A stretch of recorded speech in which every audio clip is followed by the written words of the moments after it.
paneo, planteo de lo que a mí me parece que son las cuestiones básicas de este momento. En primer lugar, ustedes recuerdan que mismo en la Constitución nuestra se habla de, antes de sancionar los pactos preexistentes. Cuando uno los ve a los pactos preexistentes, desde el Tratado del Pilar en adelante hasta el Pacto del 31, por ejemplo, entre 1820 y 1831, esos 11 años,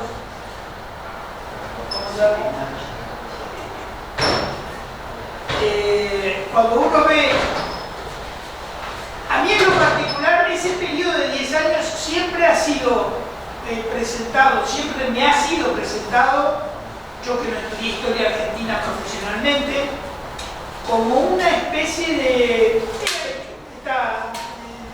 pilar, venega, cuadrilátero, seguimos adelante. Y momentos, ahí se definen muchas cosas. Perdón, no, conectando ese periodo que fue con la caída de Napoleón. Sí. Porque hay una restitución, digamos, Fernando VII, y restituyen en todo esto, a preso, ¿no? Sí. Eso, porque eso tiene 1814. 1814. La restitución es 1814. Eso tiene que haber derivado, tiene que haber tardado, porque hay un periodo, digamos, que no había mucho poder en el soviético. El NATO no era tan fino porque no había un rey de España. Bueno, era todo el proceso de la indefinición de que si mantenían la jura al rey preso o a la Junta de Cádiz. Eso se mantuvo. Y de hecho, es buena observación, porque la restitución al trono de Fernando VII apura el Congreso de Tucumán. Son 2 años después, donde San Martín insiste en que la independencia es lo más importante, incluso por el hecho de jurídicamente presentarse no como meros insurrectos, sino ya como un país distinto. Es decir, la derrota de Napoleón y la restitución española apura ese proceso. Ahora, si vos me preguntás qué tan fuerte era la presencia acá, ya estaba muy debilitada por todo este proceso. Vos pensás que ya para 1814 ya tenías, en el caso nuestro, 2 sitios graves de Montevideo donde en teoría defensores de la corona y defensores de España se peleaban entre sí. Los defensores teóricos de la corona, la famosa máscara de Fernando VII, frente a los que defendían la obediencia de Cádiz. Los dos en teoría estaban defendiendo la fidelidad de España, uno por la lado de la Junta y otro por el lado del rey. Estaba todo muy debilitado, no había, sobre todo en esta región, en Lima, ayer hablábamos cuando estuvimos en tu casa, ayer tuvieron la diferencia de invitar a la casa, muy bueno, un cordero muy rico. Perdón, pero creo que sí, todos los gobiernos que se sucedieron desde el 10 hasta la historia, digamos, de la Constitución del 19, todos tiraban fidelidad al rey. O sea que la mata Sí. ¿Cómo repercutió? Sí, repercutió. Claro, todos los gobiernos.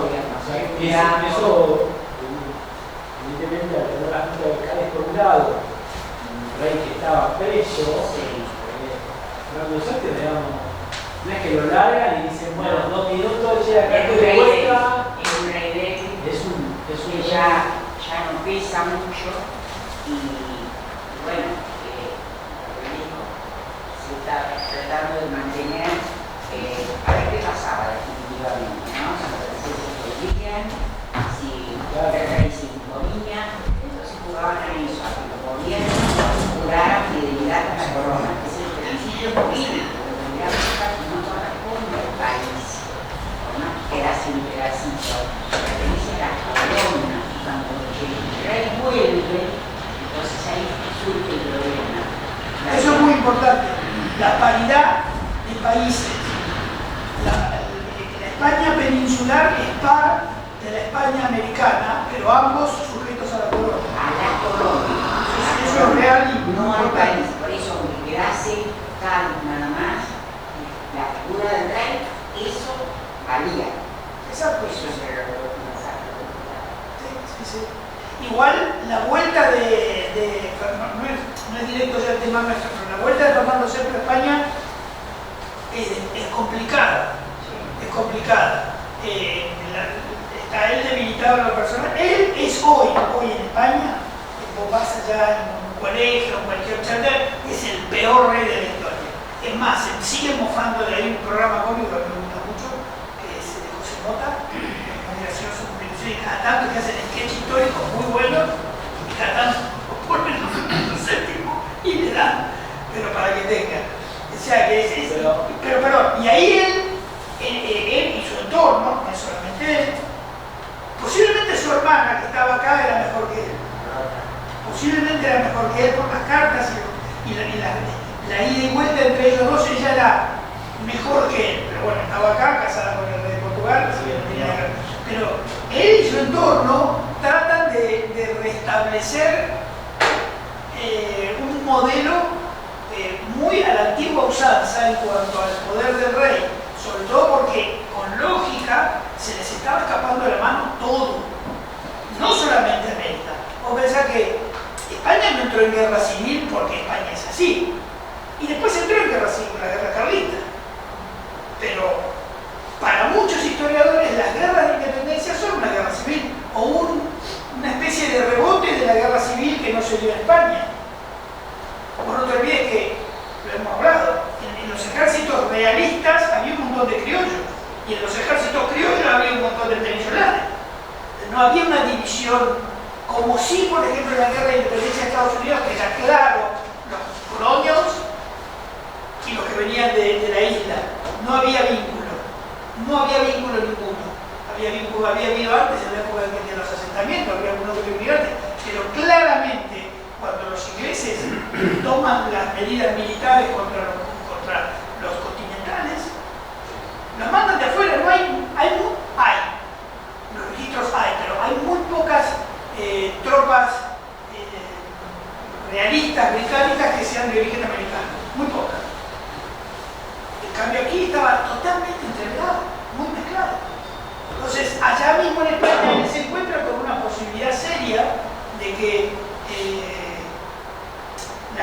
la misma lealtad dentro de la península estuviera discutida. De hecho, hasta el día anterior había otro rey que se podía sacar, se había sido un desastre. Pero él, y esa política de un neoabsolutismo, si querés, ya estaba pasado. En 1814, hacía 2 años que se había sancionado la Constitución Liberal de Cádiz. Ese neoabsolutismo en alguna medida también le jugó en contra. Pero si uno lo ve, como se dice en España, a toro pasado, acá se dice al diario del lunes, pero a toro pasado, tampoco él tenía mucho más margen, y su entorno no tenía mucho más margen. ¿Qué iban a hacer? A ver cómo estaba la cosa.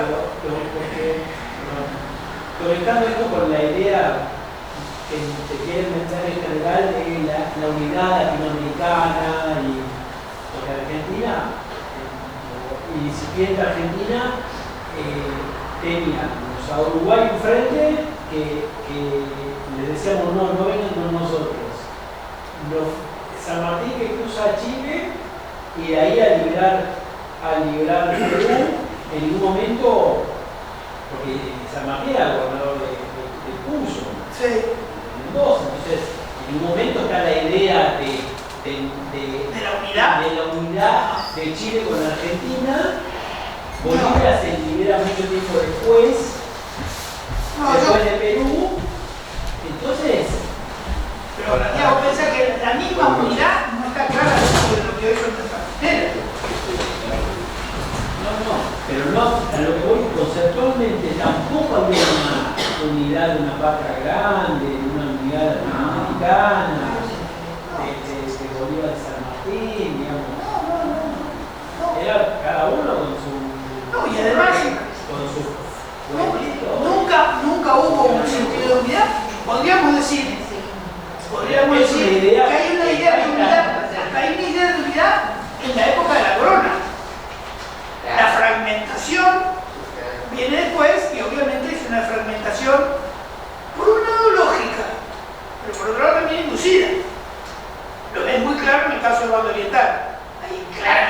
reducida. En otra cuestión es lógica, porque hablamos otra vez.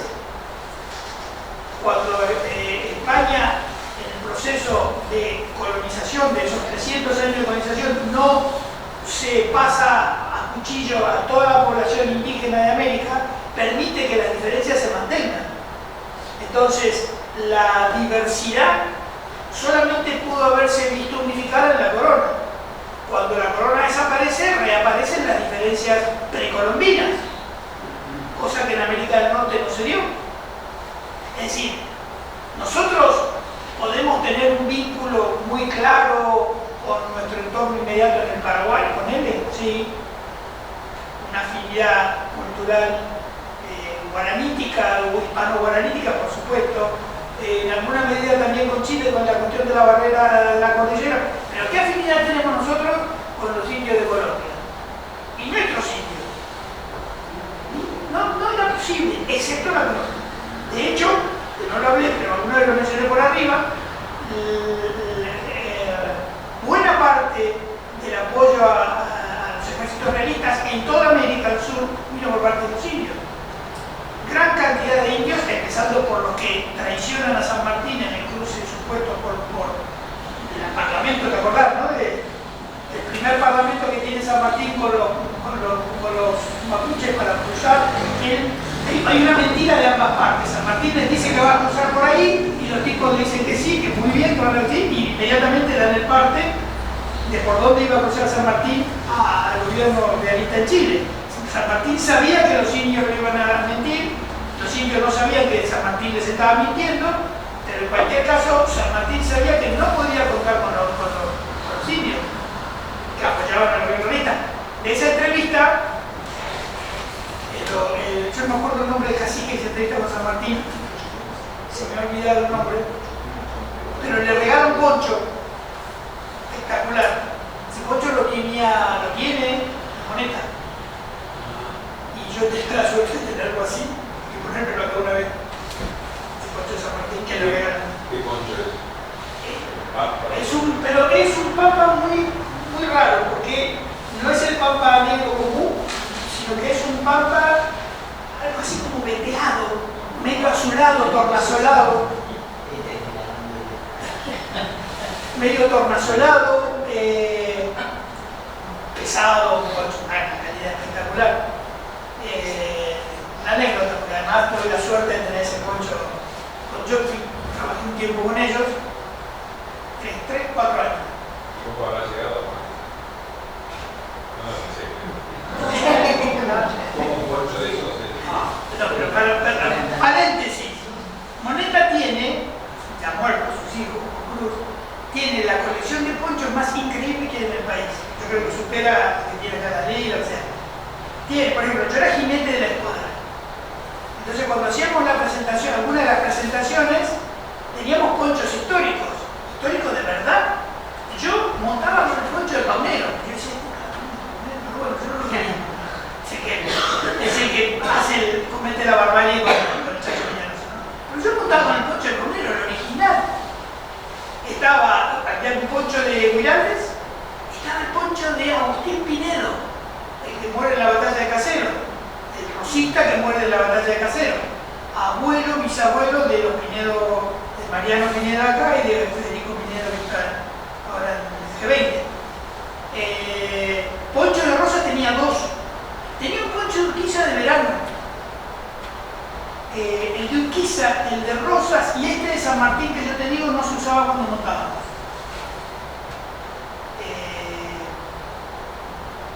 Se había dedicado a lo largo de los años y después, por ejemplo, en Nueva York encontró el primer escudo de la Confederación, hecho en plata, bordado en seda y lo de oro y lo de plata, una cosa brutal, ahí en la casa de él, acá en el campo, en la República. Y, ¿qué otra cosa? Las espuelas de General Espejo. Que yo, esas sí una vez las puse, porque además me sirvieron a mi mujer, a Carola, para hacer el retrato de San Martín. El de San Martín, con muchas otras cosas en nuestro país, no hay registros las prendas, de los enseres del siglo XIX, no del siglo XII, que en Europa hacía. Entonces mi mujer tuvo que pintarlo a San Martín y vos lo conocés el cuadro, ¿no? No teníamos registro de las escuelas, entre otras cosas. Ni está el Granadero, ni el Museo Histórico Nacional, no se sabe qué escuela usaba San Martín. Y entonces usamos las escuelas de espejo y se lo pusimos a San Martín el retrato. No sé si habrán sido, pero si no le veo el retrobarco. Está por ahí. Es de un contemporáneo de él que además hizo la campaña de los Andes. Y así la colección de monedas, ahora no me estoy acordando, pero cosas así de mucha importancia. Bueno, anécdota más. Fernando, tengo una pregunta, volviendo a España. Fernando VII, cuando lo libera, cuando se escapa de Napoleón, Sí. y vuelve a la corona, se puede decir que inicia un proceso de desgobierno en la península a tal punto de que es el factor que genera la primera guerra civil en España, la primera guerra carlista. ¿Pero por qué de gobierno? ¿Cuándo es por el tema de la sucesión? Cuando era tal la bronca que le tenían los españoles a Fernando VII, no sé si es así o estoy diciendo una pavada, que empiezan a desconocer. Bueno, claro, pero puedo decir porque la guerra carlista es La primera, sí. Sí, 1840. que apoyan a Carlos María de Borbón y Sí. a la infanta. Que es la hermana o la hija de... Si hay, vamos a ver, yo no te sé decir hasta qué punto, o sea, fue un muy mal rey en todos sentidos. Yo no sabría decirte si es a partir de su regreso o si ya él estaba muy desprestigiado por cómo había sido todo lo que tuviera que ver con la entrega de la corona a Napoleón, no haberse comportado a la altura de lo que significaba ser rey de España, incluso la posibilidad de la propia inmolación, no sé, soy rey de España. Para eso estás ahí. Pero nadie no lo hizo, ¿no? No lo hizo. Entonces, yo no sé si es a partir de ese momento. No te sabría decir, pero la primera guerra carlista pasa con él siendo rey. A los últimos años de su reinado, arranca su Malacarra y los carlistas. Sí, la que yo te dije de Carlos María de Borbón es la segunda, la del 40. Pero yo no sé, no lo sé. No, bueno, era una duda que tenía, tan mal rey que generó que la primera guerra civil en España. Ojo, pero también hay una cosa. Él, si hubiera estado Carlos V, posiblemente no hubiese podido remontar la situación. O Isabel la Católica. No sé si le levantan la rienda y lo paran. Yo creo que ya estaba boleado, pialado y dado vuelta. Todo el proceso. Y a raíz de esto que vos decís, y a raíz de la otra vez que hemos hablado de San Martín y que por ahí o ha sonado como que uno tiene alguna campanita de duda, hay que pensar que la propia España, el propio rey, si no es por los ingleses, no sale de la situación en la que estaba. España, en 1805 pelea en Trafalgar y después de 4 años después está agradeciendo que entran las tropas inglesas en la península. Es decir,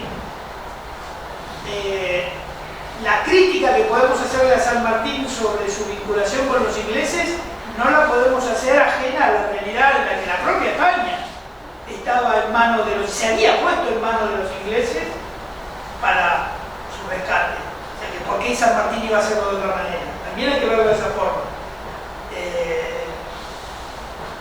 Ojo, o sea, la propia España, el propio Fernando VII es repuesto por los ingleses.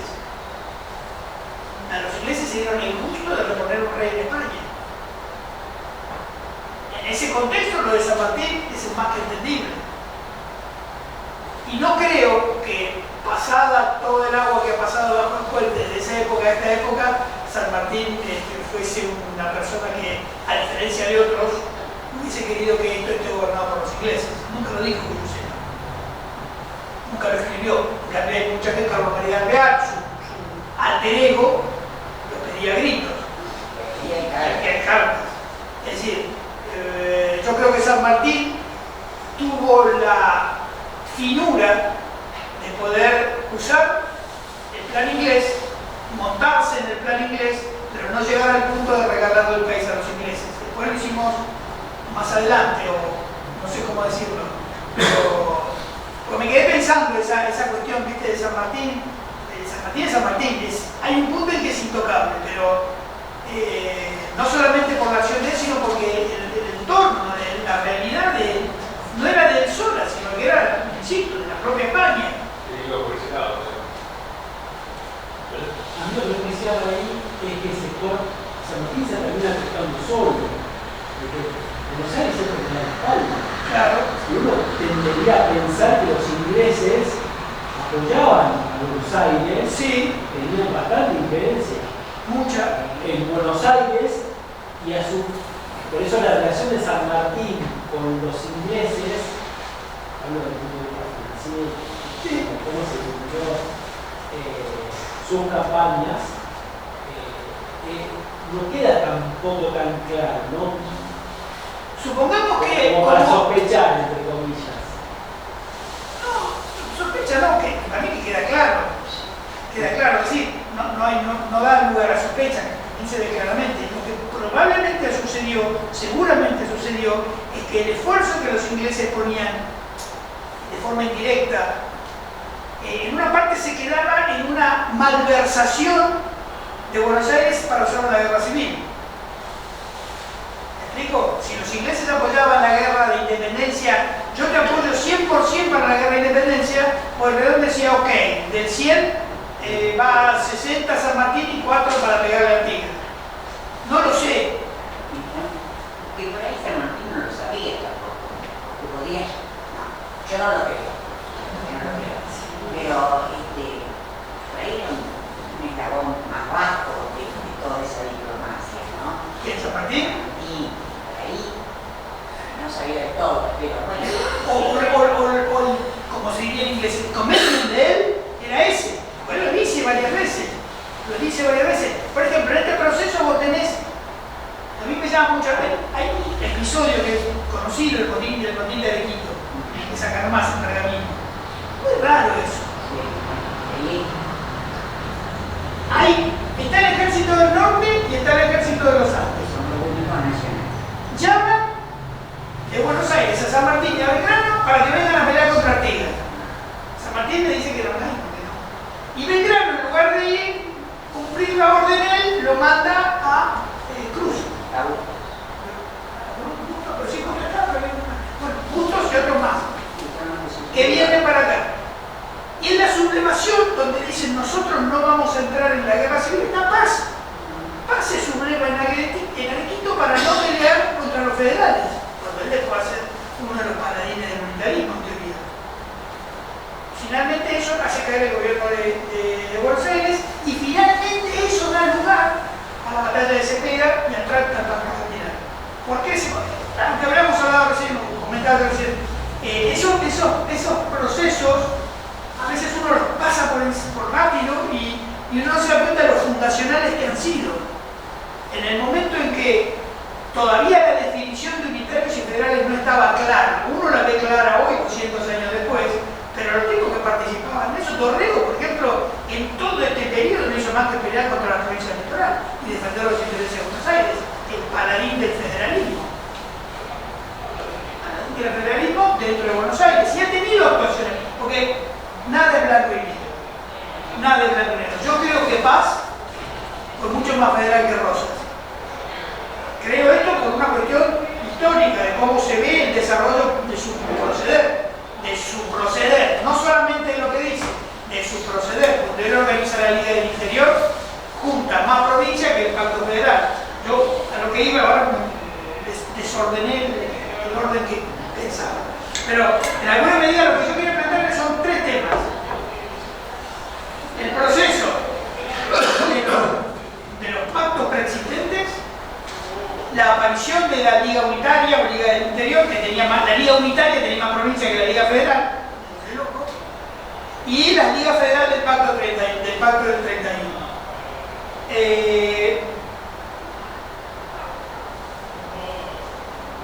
Ese momento entre 1820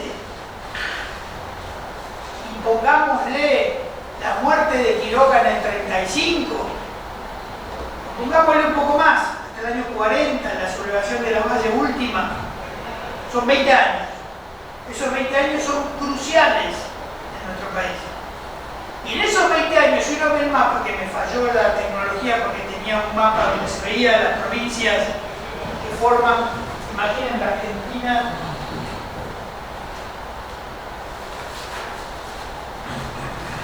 nuestro país acá, la provincia de la Liga Unitaria pudiera ser esto era territorio nada, y las provincias del pacto federal son esto, que por supuesto Buenos Aires, Entre Ríos, Santa Fe, e ida y vuelta a Córdoba, acá Córdoba, de paz que iba y venía, pero básicamente acá hay 9 provincias. Entonces, viendo este mapa, yo me he vuelto a preguntar, ¿pudo haber sido peor este país? O sea, ¿pudo haberse roto más?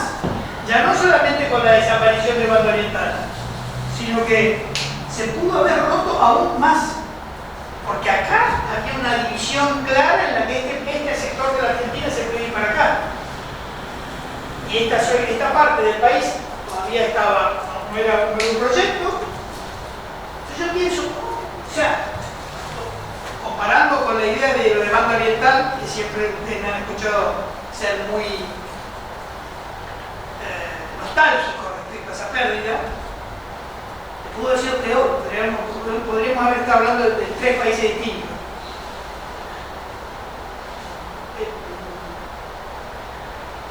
Que es una de las cosas que quería yo plantear. Eso previo la validez de la importancia de los tratados. Recién hablamos de Arequito, ¿no?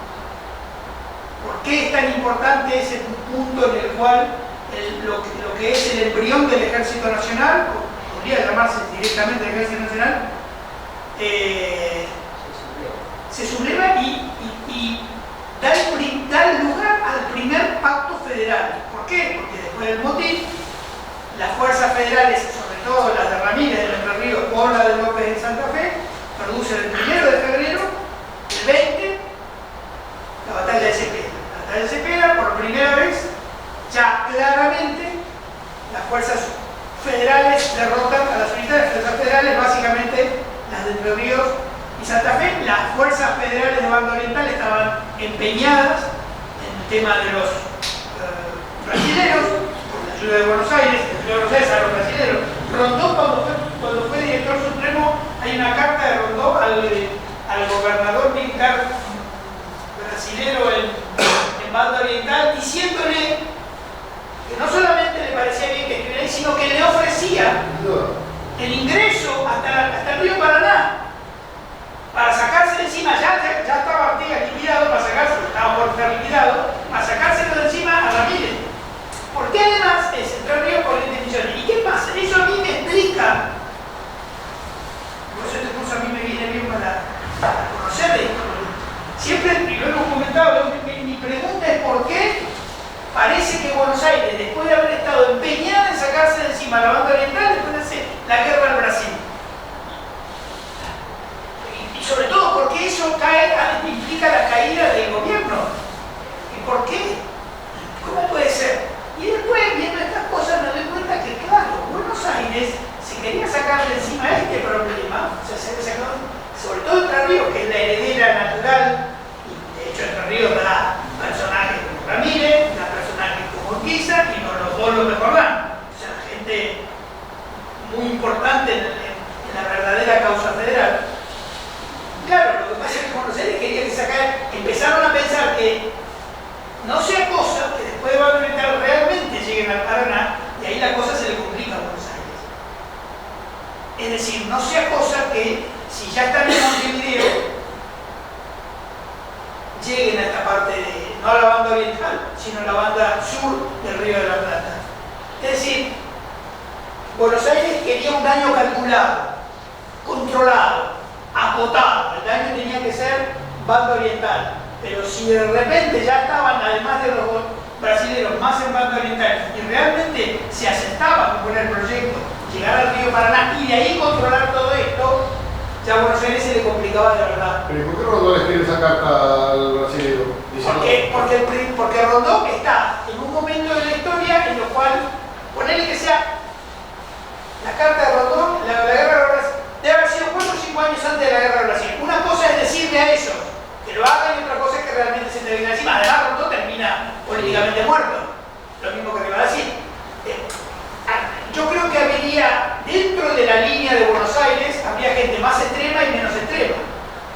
Además, una cosa es más, Porredón también escribe esas cartas, pidiéndole a los brasileños que le den Artigas. Sí, hay mucha gente que invita al león al gallinero. Lo que pasa es que hay un punto en que el león es el gallinero y cuando lo ve, al gallinero no se cosa que el gallinero pasa en tu casa. Y es lo que Buenos Aires quería poner un límite. Además, no era solamente Buenos Aires este problema, ya era, no es que comprometiera a Santa Fe o a Córdoba, pero ya estaba muy adentro de lo que era el incipiente territorio nacional. Esto que podría ser liquidado como un apéndice era aceptable. Esto es una deducción mía respecto a que nunca pude entender esa política de Buenos Aires de querer liquidar a banda oriental y al mismo tiempo ir a la guerra con Brasil por la misma causa. Porque además es verdad que el mayor esfuerzo lo hizo Buenos Aires en la guerra esta. Entonces, eso a mí siempre me ha llamado la atención. Pero bueno, volviendo al Pilar. Pilar es Cepeda es el 1 de febrero. Es tan importante la batalla de Cepeda que a las 2 semanas se disuelve el Congreso de Tucumán. Eso, por ejemplo, cuando vemos la historia no lo conectamos. A las 2 semanas de la batalla de Cepeda se acabó el Congreso de Tucumán. Eso implica un golpe serio al proyecto nacional. Lo que pasa es que el proyecto nacional ya estaba liquidado porque el Congreso de Tucumán, entre 1816 y 1820, ya estaba apuntado por Buenos Aires. De hecho, los diputados, había muchos diputados que se habían ido. El resto de los diputados de las provincias fueron a sus provincias después de la batalla de Cepeda. Ya no tiene más sentido. Y eso nosotros no lo vemos. ¿Qué pasa? No lo vemos, no nos enseñan a conectarlo. A la segunda semana de la disolución, yo estoy tratando de hacer memoria, creo que el Congreso de Tucumán se disuelve el 11-12 de febrero. Sí, pero ya a una Buenos Aires derrotada por Ramírez y López, o sea, una Buenos Aires vacía de poder. Si se disuelve, estaba mirando los tiempos si tiene ahí el teléfono, creo que es el 11 o 12 de febrero del 20 se disuelve el Congreso de Tucumán. No importa, por ahí son 10. Pero a los 10 días... Es cuando llega la noticia de la batalla. No, porque el sistema estaba bastante... Yo me sorprendo a veces de ver el sistema, en 2 días ya tenía la noticia en Tucumán. El toque de disuelve. No, yo creo que no sé, qué sé yo. 11 de febrero. ¿Cuánto? 11 de febrero. Ah, ¿ves? Ahí está. 1820. Y la batalla es el 1 de febrero. Y eso implica que Buenos Aires queda por primera vez invadida por fuerzas federales, no había pasado nunca, la famosa entrada de López Ramírez a Plaza de Mayo, y de ahí la imposición del Tratado del Pilar, el primer pacto federal. El Pilar es, usted que está con el teléfono, el 20 de febrero o 25 de febrero, o sea, es una sucesión de hechos en un mes, muy interesante. 1 de febrero, 11 de febrero y ¿cuánto? 20 y pico. O sea, en esos 20 días el curso de la historia cambia. ¿Te doy la fecha?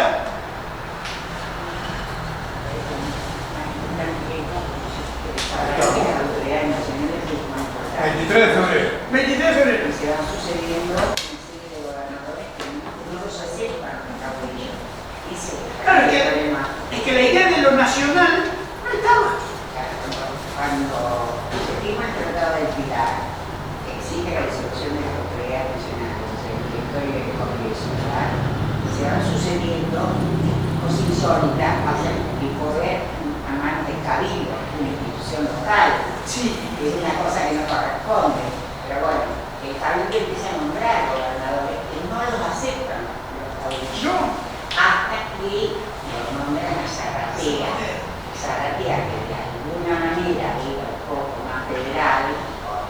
digamos, a él lo aceptan. Entonces, bueno, ahí entonces queda, Buenos Aires queda integrando ese pacto del Pilar, pero con el compromiso de un Congreso. Ese es el asunto. O sea, Un no se compromiso a 60 días en Santa Fe, San Lorenzo. en San Lorenzo. Compromiso a 60 días, a ver, 2 meses, ¿no? Marzo, abril, en abril del 20 tendría que haber un congreso en Santa Fe. O sea, no se renuncia a la idea de unión. No, nunca, sobre todo en parte de los gobiernos federales, básicamente. Pero el presidente de Buenos Aires también, lo que pasa es que en un concepto que no calzaba esa cosa. En abril tenía que reunirse ese congreso que no se reúne. Y en el Tratado de Pilar surge otro problema muy serio, que es la desafectación ya personal de Banda Oriental. ¿Por qué? Porque Banda Oriental estaba invadida por Portugal o por Brasil. Y entonces, Ramírez, que era el número 2 de Artigas, en cuanto al concepto de la Unión de Pueblos Libres, no en cuanto a gobernador de Entre Ríos, firma el Pilar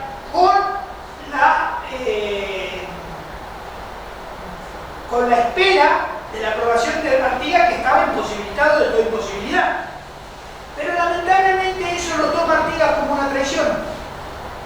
Artigas entiende en el proceso, además, bueno, hay una cláusula que hablan de Artigas no como protector de los pueblos libres, sino como gobernador de la Banda Oriental.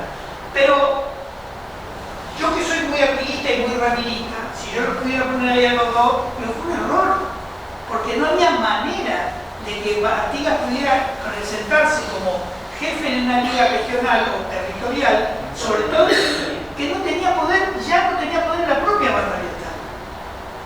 Y lamentablemente Artigas no trata de traidor a Ramírez, y lamentablemente Artigas toma la decisión de invadir Entre Ríos. Es una pena, es una lástima, es otra de las cosas que uno dice, pero ¿cómo no se...? Pero bueno, pasó. Y en ese proceso, lamentablemente, paradójicamente, es Ramírez, uno de los más importantes caudillos federales, el que derrota a Artigas y obliga a que finalmente termine en Banda Oriental. Con lo cual, hizo el caldo gordo a Buenos Aires. Lamentablemente, muy lamentablemente.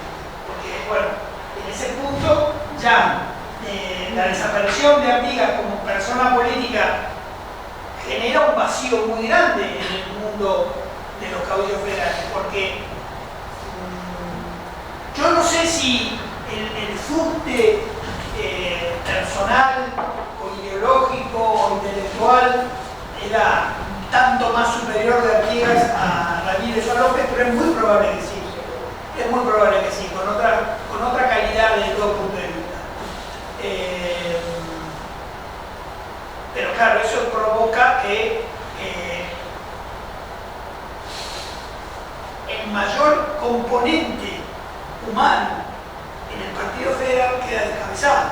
Al pasar eso, al suceder eso, el segundo gran componente, que era Ramírez y Entre Ríos, que después va a volver a aparecer Entre Ríos la Urquiza como el componente central, el componente central del federalismo.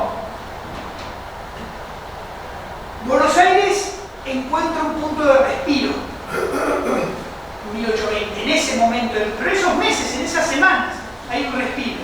Las fuerzas federales se retiran, más o menos buscando esta zona, ya replegándose, y Ramírez, empeñado nuevamente en el litoral, sin haber salido de la provincia de Buenos Aires, pero ya dirigiendo sus fuerzas pensando que iba a tener que pelear contra los portugueses, deja a López directamente sobre esta línea de la ruta 8, de modo tal, buscando ya volverse a Santa Fe, de modo tal que cuando Buenos Aires no cumple uno de los puntos del tratado, que era la entrega de armas, como toda guerra, cuando el que pierde indemniza, Buenos Aires no cumple, López se vuelve sobre Buenos Aires militarmente y se produce aquí, cerquita, la batalla de Cañada de Gran Luz. donde Buenos Aires no puede nuevamente frenar el avance de las tropas federales, es derrotado, pero aparece el personaje famoso, de a poquito, que es Rosas, donde busca, de forma, él como personaje histórico todavía es en una segunda línea, pero hábilmente interviene en las conversaciones para aplacar a López, hacer que se lleve su indemnización, dejar afuera a Ramírez, y aparece el famoso, la famosa indemnización de Rosas a López de 30.000 cabezas de ganado, que aún en esa época es mucho. Un arreo de 30.000 cabezas de ganado a López se lo pone Rosas, y de ahí eso es un acuerdo en la estancia de Venegas, acto de Venegas, donde literalmente queda Entre Ríos fuera y queda Ramírez colgado del pincel peleándose con los, preparando la guerra con Portugal y viendo que Santa Fe era federal, pero de repente 30.000 cabezas de ganado cambian un poco la visión de la cosa. Por eso a mis amigos santafesinos, cuando ellos tienen la bandera, la invencible provincia de Santa Fe, sí, claro. Invencible cuando les convino. Y bueno, a partir de ahí, López, que era una figura a nivel nacional, mientras que Rosas no lo era, empieza a establecer una relación que después, a los pocos años, se va a invertir y Rosas va a ser, mejor dicho, López va a terminar siendo un auténtico subordinado de Rosas, ¿no? Se va a dar cuenta de la cosa, y a partir de ese momento Santa Fe se va a transformar en la garantía para que Buenos Aires no vuelva a tener un serio problema respecto a su poderío, hasta que aparece Urquiza otra vez Entre Ríos 20 años después.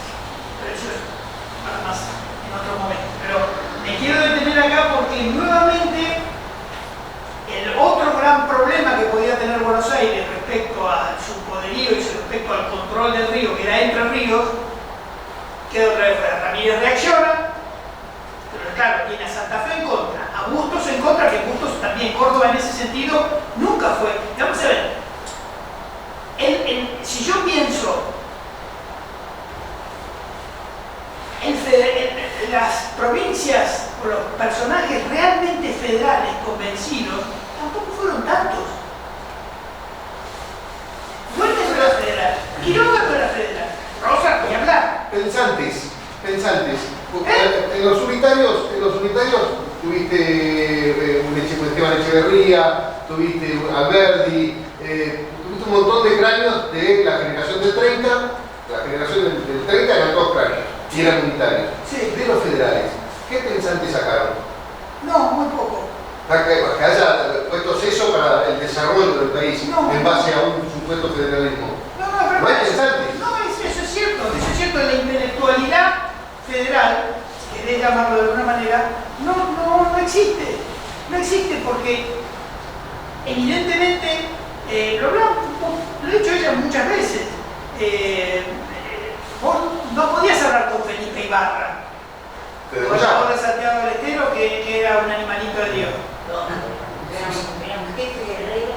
Había unos más y unos menos, pero aún en sus grados de formación, porque en definitiva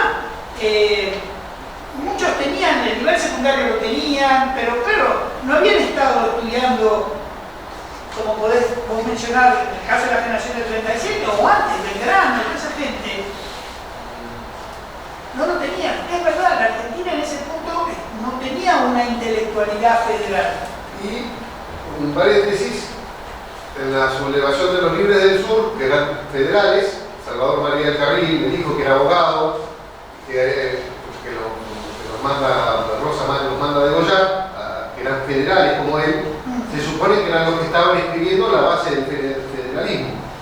Se supone que esos cráneos... ¿Pero por qué decís que eran federales los libros del sur? Eran los lomos negros y los... Sí, vos estaba Massa y el hijo que también lo Massa. Salvador Massa, perdón. Perdón, no. Yo Salvador decía, Massa. Massa y el hijo. Salvador Massa. Se supone que esos eran los pensantes del federalismo. Y los únicos exactos, por lo menos profesionales, que habían estado en la crema de la Asunción de Rosas y acompañándolo. Claro, pero es Buenos Aires. O sea, no tenés eso en La Rioja, ni en Córdoba. En Córdoba, con la formación que tiene, no saca esa masa crítica pensante de una idea federal intelectual. Podría haber sido el Gran Funes, pero Nunca terminaron de tener esa vehemencia que la tenían en el campo de batalla. Nunca terminaron, por eso al final, si bien en el campo militar el Partido Federal siempre se llevó el gato al agua, al final Argentina también siendo un país unitario. Igualmente creo que el unitarismo de Argentina responde básicamente a la desaparición del bando oriental, estoy convencido de eso. No era posible, Argentina federal solamente era posible con el bando oriental. Pero bueno, eso es aparte. Pero no, es verdad eso, y eso explica un montón de cosas. Y volviendo a lo anterior, federales de convicción inamovible, en Entre Ríos sí, Artigas sí.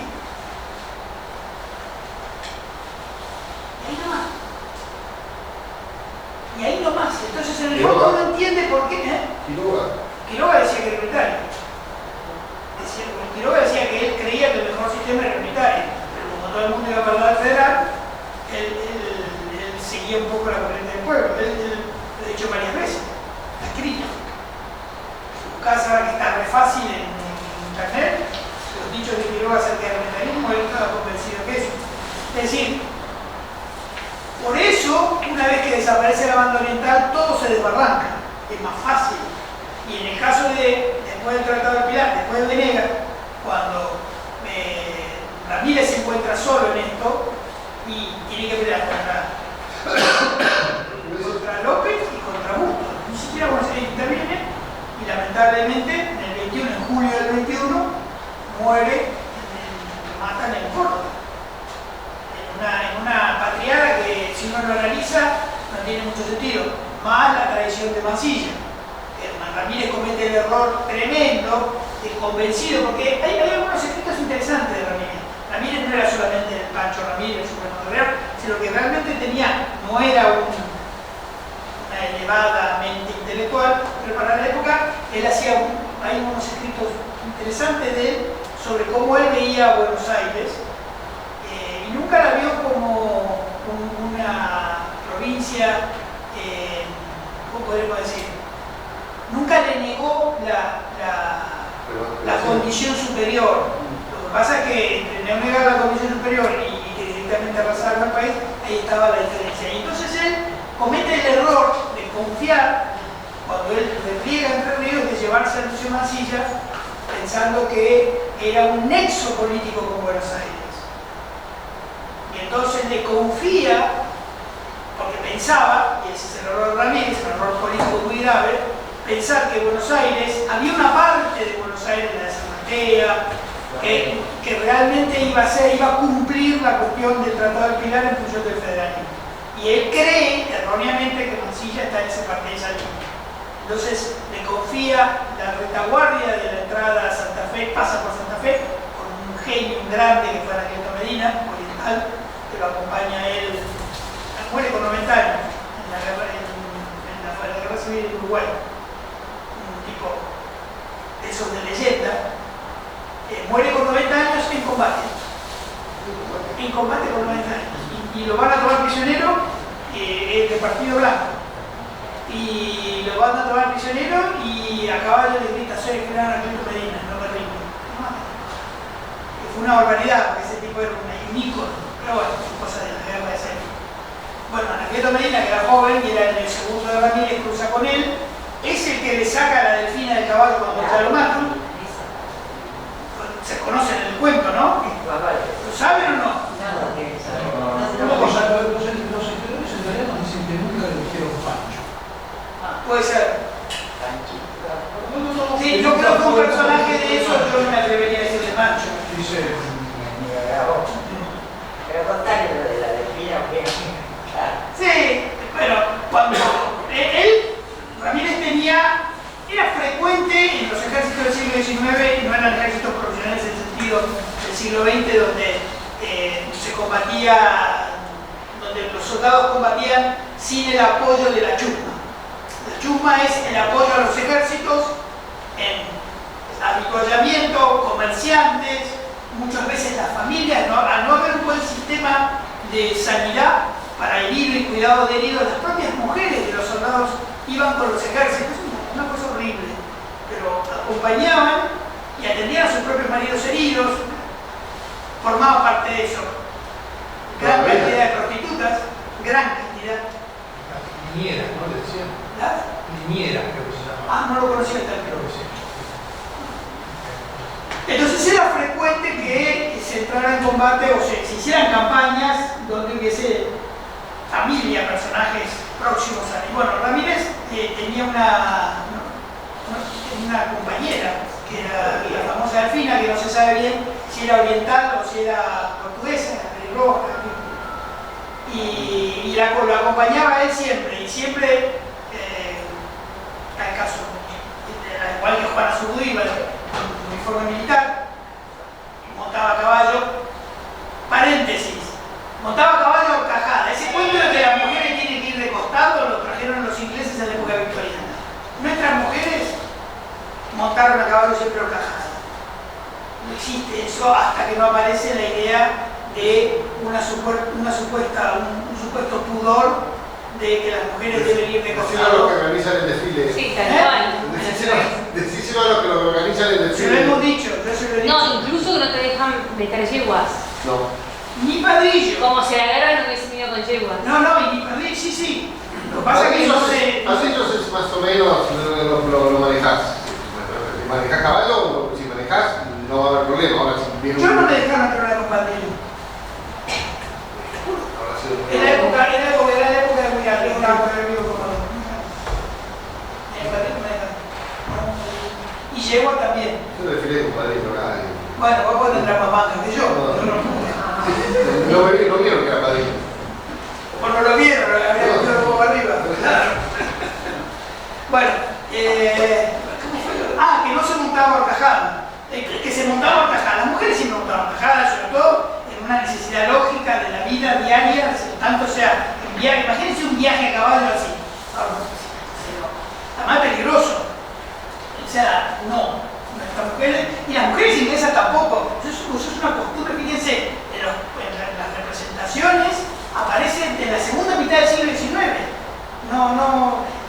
Hay una silla de montar de Isabel la Católica que es de costado, pero por un problema aparentemente de ella, que era como una especie de cajoncito, y nada, de ahí aparecen los caballos de ambladura, que otro día que hablar te contaba. Los caballos que no van a 4 tiempos, sino que amblan, justamente para poder ir de costado en esos casos. La Delfina acompañaba como oficial a Ramírez, a todos lados.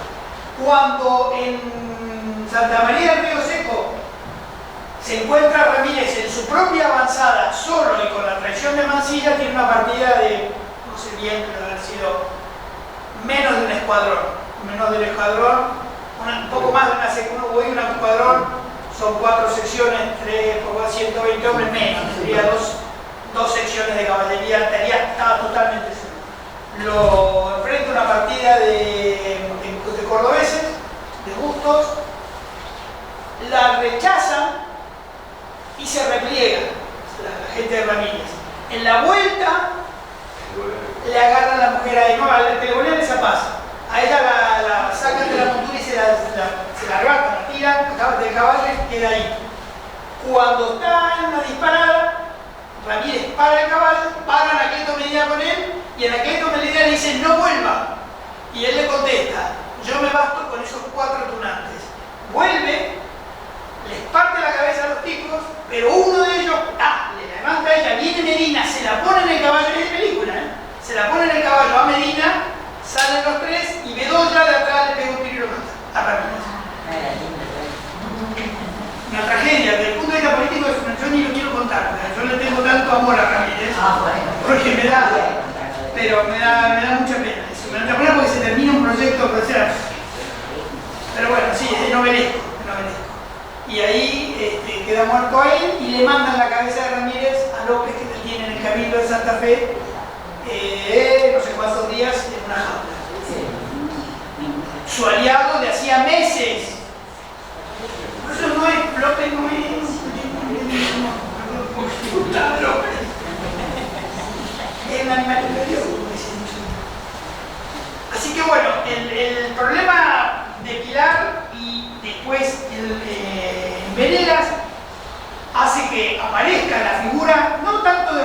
sino de la dependencia de Santa Fe a Buenos Aires.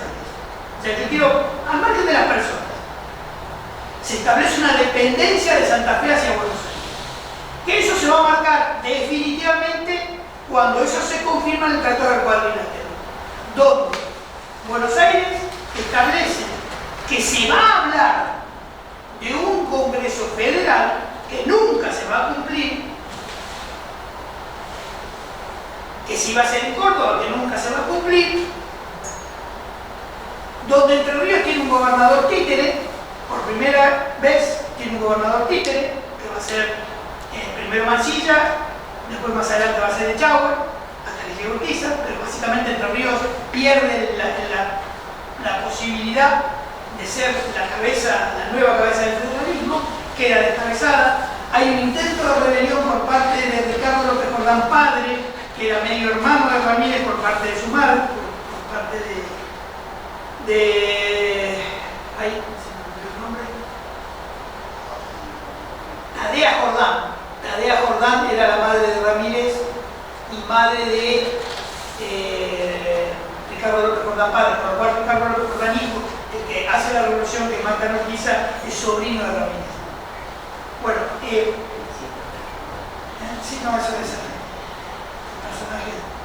Ahora mi mujer dice, ¿por qué todos los días te vemos a esos tipos? No, a mí me pasa eso con los reyes en Europa, eso sí lo manejo. Lo maneja más, sí. Bueno, y entonces, cuando se plantea lo del Tratado del Cuadrilátero, donde si bien aparecen estas 4 provincias, el resto no aparece, el resto de las provincias no aparece, se sienta la base de la tranquilidad que va a tener Buenos Aires a partir de ahí hasta, les diría, la década del 50, de que ni Santa Fe, ni Entre Ríos, ni Corrientes, ni Córdoba le van a hacer problema. ¿Por qué? Porque en el Tratado del Cuadrilátero Buenos Aires, si bien plantea la igualdad, sí, la cantidad de provincias, no termina de soltar la cuestión de la aduana. Y eso no va a cambiar. No va a cambiar nunca. Por eso, acá, viendo esto, leyendo, así yo por ejemplo, cuando estudié, todos nosotros, los tratados estos, uno le cuenta, pero ahora me leí los tratados. Tomé el trabajo de leérmelos y claro, uno entiende por qué salió mal. Uno entiende por qué salió mal. Entonces, por ejemplo, cómo claramente se perfila el desastre que va a ser la guerra de Brasil 3 años después. ¿Por qué? Porque en el Tratado del Pilar lo que se busca es consolidar el poder de Buenos Aires y no hay ningún tipo de interés en plantear la cuestión de, como si había sido en el Pilar, en el Tratado del Pilar se decía, una de las cláusulas era hacer la guerra a los portugueses en Brasil, en Valle Oriental. Pero el Valle Oriental no existe más. Entonces uno dice, claro, ahora esto cierra. Pero me pasó ahora, con este curso. Antes no, hay cosas como la cuestión de Dorrego, que también uno dice, ¿qué personaje? ¿Cómo puede ser país del federalismo? Porque nunca peleó por la Argentina, peleó por Buenos Aires. Raro. Pero bueno, uno va entendiendo, ¿no? Además son seres humanos en su momento. Uno no puede ser juez.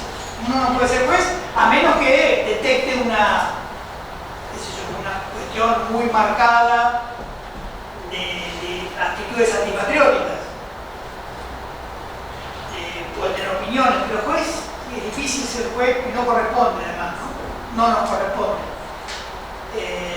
Creo, salvo que uno elija la historia como juez del pasado, también puede ser, pero bueno, no sé.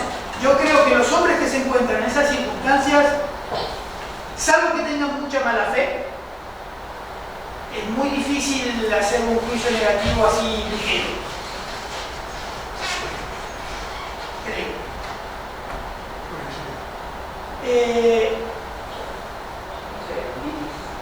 No tenían punto de partida, no tienen preparación, son personajes en la mayoría de los casos con una escasa preparación cultural. No sé si tendrían conocimiento de lo que acontecía en Europa. Un Zaratea, un Guerrero, un López. Sabían lo que estaba pasando en Europa, las revoluciones liberales, entonces,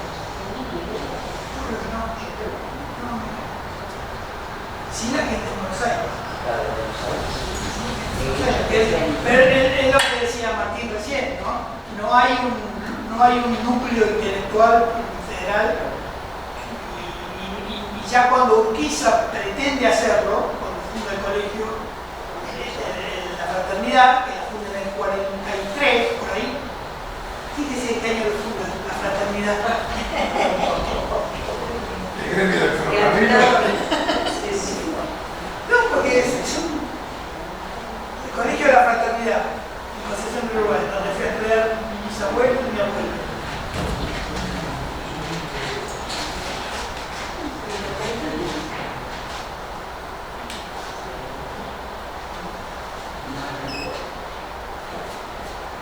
Y donde se formaron un montón de oficiales del ejército cuando no existía el colegio militar. Por eso el colegio está en Concepción del Uruguay. En la época de Urquiza tenían todas las carreras, incluidas la militar. Ahí estudió Roca. Roca estudió ahí como ¿Cuánto cadete. sale? ¿Eh? Me tira toda info de Ay, no. ¿cuánto sale? ¿Cuánto? Sigue vigente, mira. Bueno, si no, año 40 y pico. ¿Cuánto? No, el colegio anterior. Sí, en el 77 ya estaba Urquiza muerto. No, es en el 40 y pico, no me puedo acordar.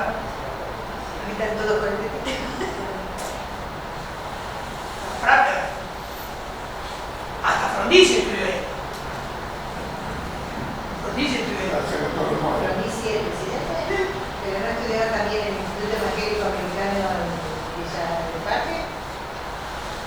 Yo tengo entendido que él estudió ahí no sé cuánto tiempo.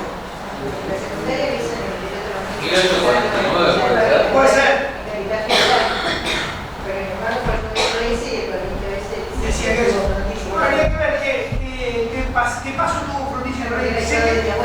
Ah, mira.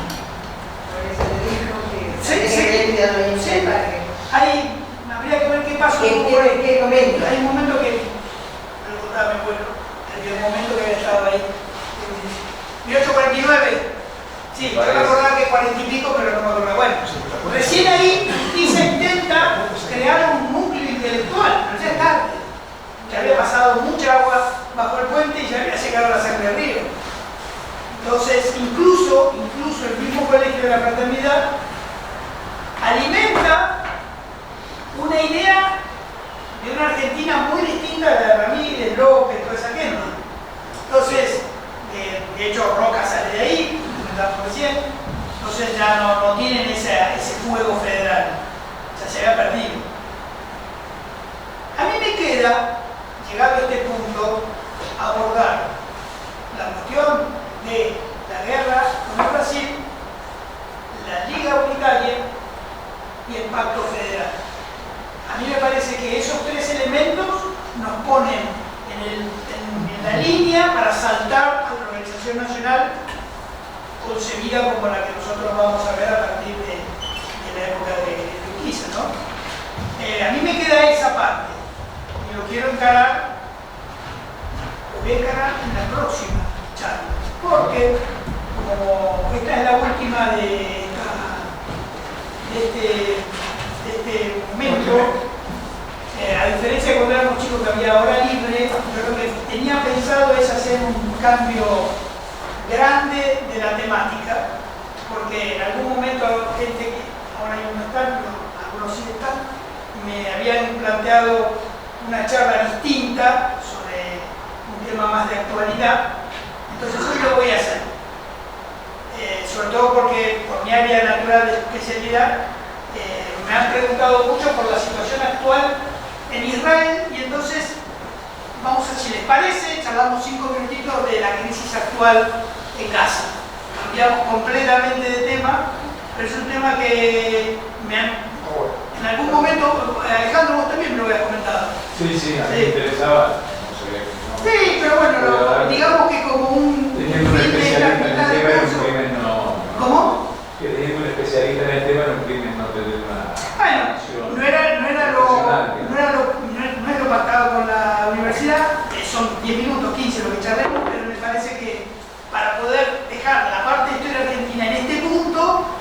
donde ya la segunda mitad del curso, que empezará, no sé, al final le tengo que preguntar,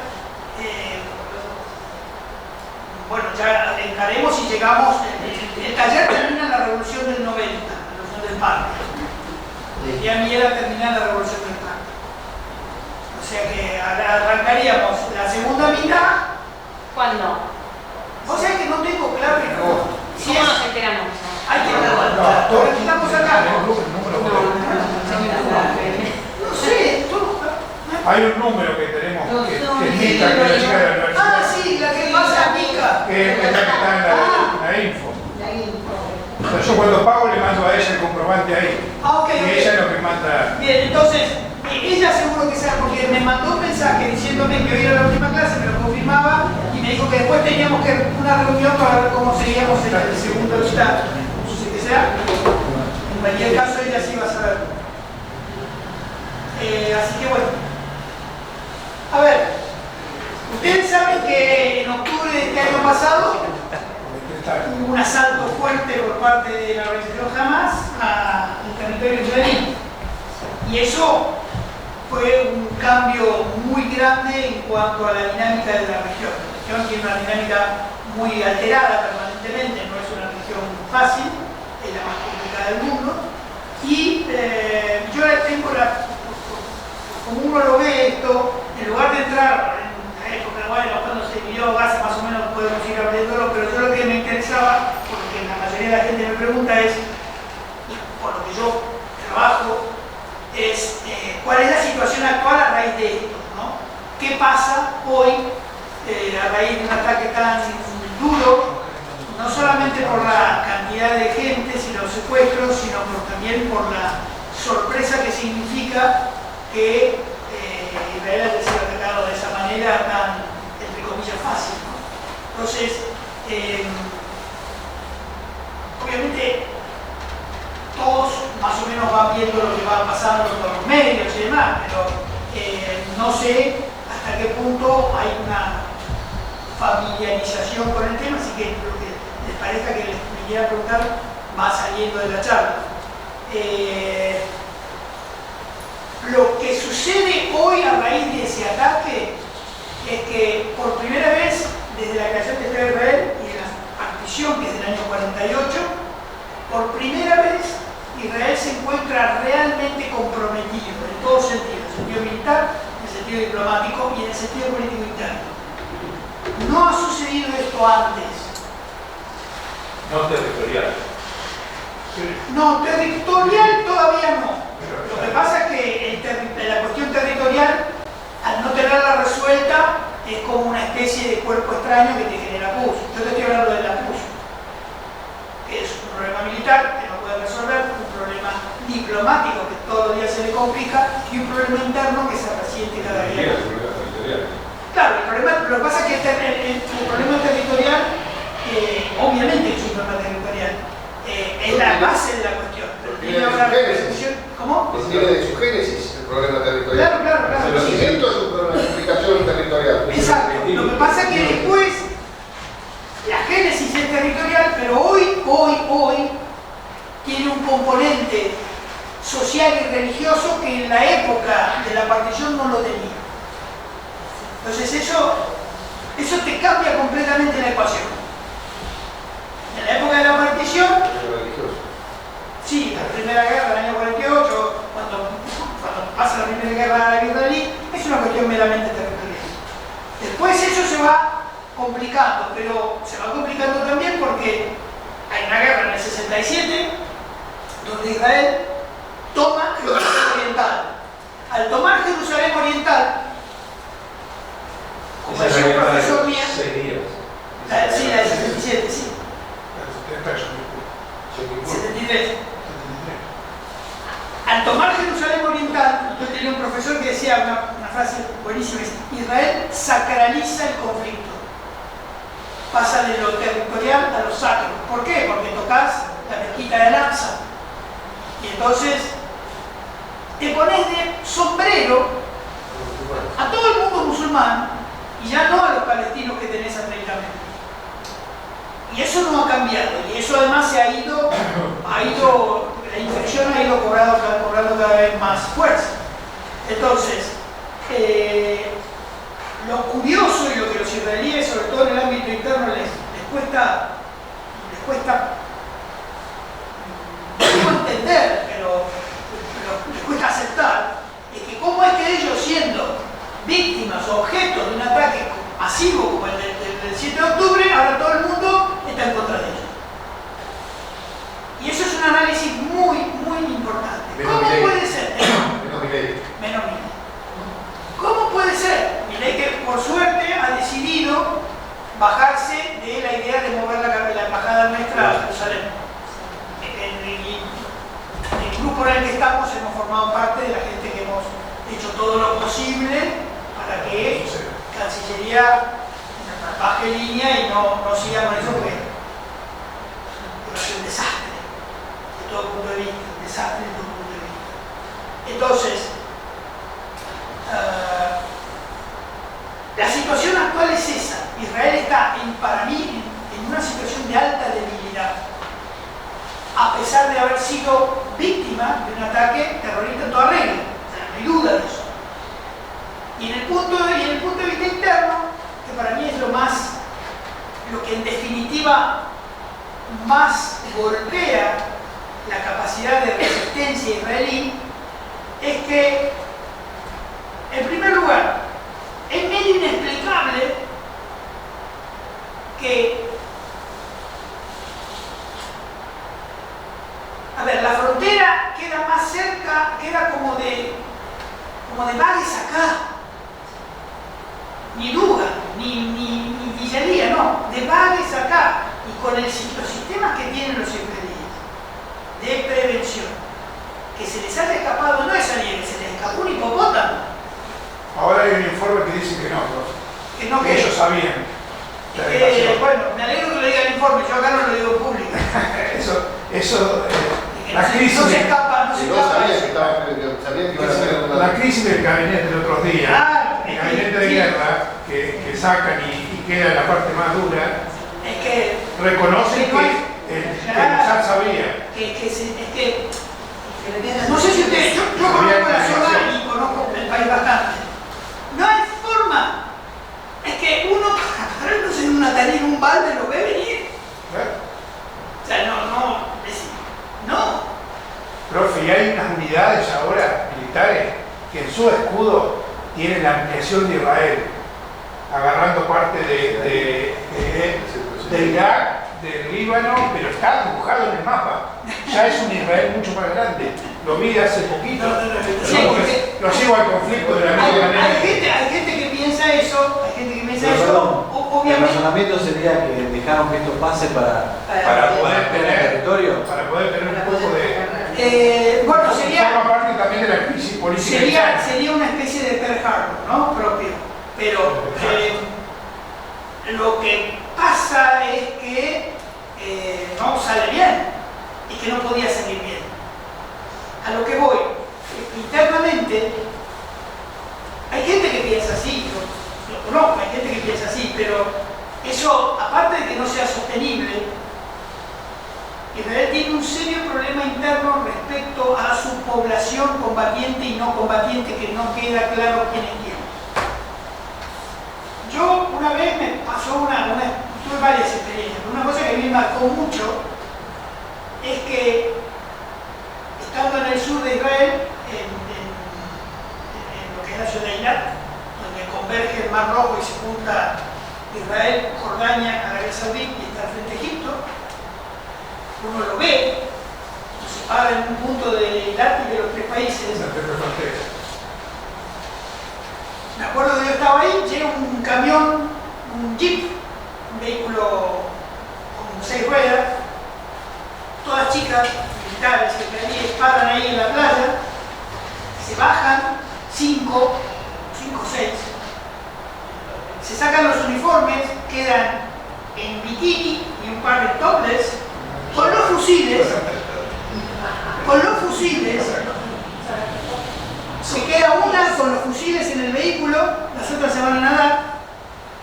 Yo miraba eso y miraba a los jordanos ahí, y digo, esta gente está líquida, porque no es posible sostener una capacidad de no guerra, sino peor aún, de lo que se llama técnicamente arresto permanente frente a un enemigo que no tiene problema de tiempo. A mí me sorprendió muchísimo eso, y a partir de ahí mi análisis permanente de la poca posibilidad que uno tiene de sostener una guerra contra un enemigo al que no puede derrotar por 3, 4, 5 generaciones.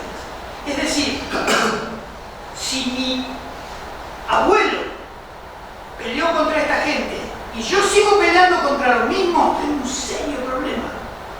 Sin embargo, se escucha voces de Israel que dicen que ellos sí tienen la capacidad de determinar un enemigo y que no tienen la intención de hacerlo. ¿Cómo sería? La parte nuclear. La parte nuclear. El resto no lo tiene excepto Irán. Bien, pero vamos a ver, hay una teoría que se llama la teoría de Samson. Se desarrolla en la época de Golda Meir, en la época del conflicto del 73. Gran política. Para mí, gran política. Sí, indudable. Ella decía que era palestino. Hay un reportaje que dice, yo me nací con el palestino. Cuando se produce la guerra del 73, Meir tiene una reunión con Kissinger y le dice: si ustedes no paran a los egipcios, yo aprieto el botón. ¿Qué pasa? La teoría de Sansón, ustedes conocen la historia de Sansón y Dalila. ¿Qué pasa con Sansón cuando recupera su pelo? Muere él con los filisteos. La opción atómica de Israel es la opción de Sansón. Ellos saben que tienen que borrar Cairo, Damasco, Amán y después. Y bueno, en la opción, guarda, en la opción Sansón no estaba Teherán, que era en el 73. Claro, no estaba ya. No sé cómo llegué, pero pongámosle. O sea, la opción Sansón es un hecatombe que no, para mí no creo que llegue a ese punto, aunque hay quienes lo tienen evaluado. Pero estamos hablando de borrar 4 o 5 capitales y esto es la puerta del apocalipsis. Eso ya no sé. Pero desde el punto de vista interno, la posibilidad de sostenerlo es lo que más preocupante es creo yo, para los israelíes, porque además tienen internamente una gran cantidad de población palestina con pasaporte israelí, que tiene representantes en el Knesset, que supera en cantidad, lo mismo que pasa en Europa, en cantidad de crecimiento familiar o demográfico a los propios israelíes. Y los únicos israelíes que crecen en familias son los ortodoxos, que además en una buena parte reniegan del Estado de Israel porque dicen que es herético. De hecho, una buena parte de la ortodoxia israelí, judía, que tienen pasaporte israelí, dicen que el Estado de Israel es herético. Y los que no son ortodoxos, que son la mayoría de la gente que ha venido de Europa y que tiene ese lujo occidental y demás, no son tan prolíficos como los musulmanes dentro de Israel. Con lo cual, si bien la población judía de Israel es mayor que la musulmana, la tasa de crecimiento es mayor que la musulmana. Insisto, no sé si queda claro, musulmanes israelíes. Esos musulmanes israelíes son nietos de los tipos que en el 48 los sacaron de Haifa y de toda la zona. Entonces, lo que le pasó al Imperio Romano, cuando cayó el Imperio de Roma de Occidente, se consumió por adentro, la consumieron los mismos bárbaros que entraron dentro de Roma, o sea, bárbaros romanizados. Lo que pasa es que estos no se van a romanizar. ¿Qué está pasando en Europa? Bueno, Europa es a mayor velocidad, porque Israel sabe esto, y Israel no es Europa, y entonces no tienen ese problema de que la tasa de natalidad sea tan baja. O sea, la tasa de natalidad de los israelíes sigue siendo la que les va a permitir mantener el país funcionando. Pero va mucho más rápido, y además, ojo, estoy hablando de los palestinos israelíes dentro. No estoy hablando de todo lo que hay por fuera, no estoy hablando de los palestinos que están en Cisjordania y los palestinos que están en Gaza. Yo no entiendo bien, siempre tuvieron el apoyo internacional, sobre todo de Estados Unidos, en este momento no. Ahí está el problema. Seguro que no. No, ha cambiado. La entrega de armamento. No, ha cambiado. O sea, sí hay, vamos a ver,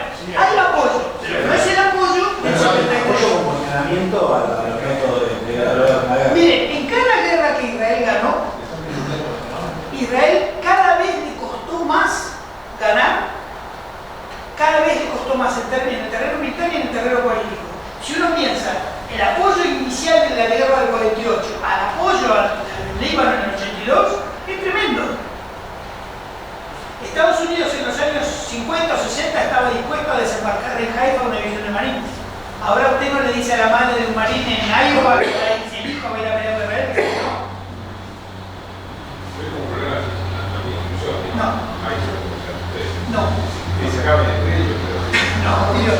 ¿Cómo termina esto? Y siguen los... Yo tengo un amigo que es me logró con el mundo de los caballos, no tiene nada que ver con este mundo y nada. Y viajó hace poco a Jerusalén, porque quería conocer, y me manda un mensaje como a las 3 de la mañana, por la diferencia horaria, y me dice, Fer, esto no tiene arreglo, esto se va a matar. El tipo no tiene idea de nada, se dedica, tiene campo, se dedica a otra cosa.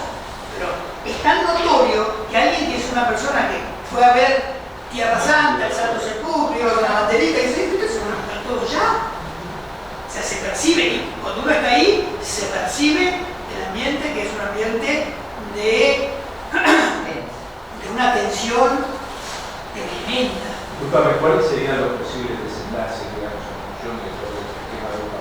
Bueno, el primero que siempre se plantea es la de la resolución de los dos estados. ¿Disolución de Israel? No, la solución de los dos estados. Usarla en la tomar el mapa de partición de la ONU del año 48 y así, hay un estado palestino y hay un estado de Israel. Bien, esa solución no es viable. ¿Por qué? Porque los ingleses dijeron, si vos ves el mapa de partición del año 48, no es posible armar un país como lo dejaron armado, es un queso gruyere. No hay una unidad definida territorial, que está para acá o que está... No. Bueno, acá tenés un territorio israelí, acá tenés un palestino, acá tenés otros israelíes. Bueno, pero ¿cuál es que definieran dos estados? Sí. Exacto, aunque fuera... Bueno, ahora la posibilidad de dos estados sería un estado partido geográficamente que comprenda la Franja de Gaza y Cisjordania. Pero perdón, es que como está. Es como está. Claro, pero hay dos problemas. Primero, Cisjordania está acribillada de asentamientos judíos, como estaba antes Gaza. Esos asentamientos judíos, a diferencia de la Gaza, no los van a levantar. ¿Pero son voluntarios y permitidos o son invasiones? No, pero Póngale cualquiera de los dos títulos. O sea, no se escapa nadie a armar un kibutz ahí donde usted quiera, en cualquiera de los lugares esos que están entre Judea y Samaria. Eso se les está Israel, obviamente, porque además tiene la necesidad. Yo, viéndolo desde el punto de vista de los israelíes, hay muchas cosas que tienen una lógica. Lo que pasa es que, como ya están parados arriba de un barral de pólvora, es un poco bailar como la mafia siempre. Pero ese estado dividido, primero que no existe un país que, salvo Estados Unidos, que tiene Alaska ahí y el resto no existe un país así, no existe. Y encima la dimensión, que yo también es una de las cosas que impresionan, la dimensión territorial. Uno, viendo acá, Gaza tiene el tamaño de La Matanza, del partido de La Matanza. ¿Qué país puede hacerse? Y tiene más habitantes. Tiene 2 millones más o menos. Gaza tiene el tamaño de La Matanza. Porque formaba parte de la partición. O sea, porque lo armaron para que no sé si lo hicieron, no sé si no se dejaba nadie. Sí, pero si vos ves el mapa original era peor. El mapa original de la partición era mucho más complejo. Ahora por lo menos tenés Gaza, Cisjordania y todo lo que queda en el centro de Israel. Cisjordania, tamaños, es 4 veces más chica que la provincia de Tucumán. 4 veces más chica que la provincia de Tucumán. Además, si uno dijera, van a ser un país como Liechtenstein, van a ser un país como San Marino, que tenga que ser, o un paraíso que nada, esa gente es una bomba de tiempo permanente. No tienen recursos, no tienen capacidad ninguna. No hay ningún país viable en ese tamaño y en esas circunstancias geográficas. Sí, perdón. No, digo, se me ocurren 2 preguntas. Una es si había una relativa armonía previa y pensando en la teoría conspirativa de que lo que están mencionando acá, que yo no la conocía, de que el mismo Israel deja que esto pase. ¿No parece un poco loco eso de decir, bueno, ¿para qué permitir eso con tus propios ciudadanos de la manera que se produjo, que es totalmente brutal? Sí, claro, es una locura. Y si no, y la otra es, digamos, y si eso no es así, y lo otro fue una invasión como parece o como todo lo demás creemos que fue, ¿dónde está el límite de la respuesta? Pues bueno, lo que está haciendo Israel es terrible. Bueno, pero ¿dónde está el límite de la respuesta ante una situación como la que produjeron? Perfecta pregunta. ¿Por qué? Porque desde el punto de vista israelí no hay límite. Y yo, si yo me pongo en los zapatos de ellos, no hay límite. Ninguno. Pero ¿qué pasa? La comunidad internacional los va a parar. Yo me acuerdo que cuando el 10 de octubre por ahí, yo pensaba, si hubiera una solución para esto, si hubiera una solución, o sea, de esas de que pasó en la historia como un tipo peor que Hitler y Stalin juntos, yo le hago una detonación táctica de 5 kilómetros a la redonda y hago desaparecer 2 o 3 lugares de Gaza. Pero eso lo tendrían que haber hecho en el 63. Ahora ya es imposible. No, bueno. Lo que pasa es que en el 73 tenías la Guerra Fría y no podías hacerlo. En el 76 tenías a Rusia y Grecia. Y de hecho... Era la única manera de manejar los musulmanes era en esa época. Ahora ya no lo manejan más. No, por eso, pero en cuanto a la posible reacción y una táctica de 5 kilómetros a la redonda, y después voy al paso a la historia como el peor ser humano en el mundo, pero se acabó.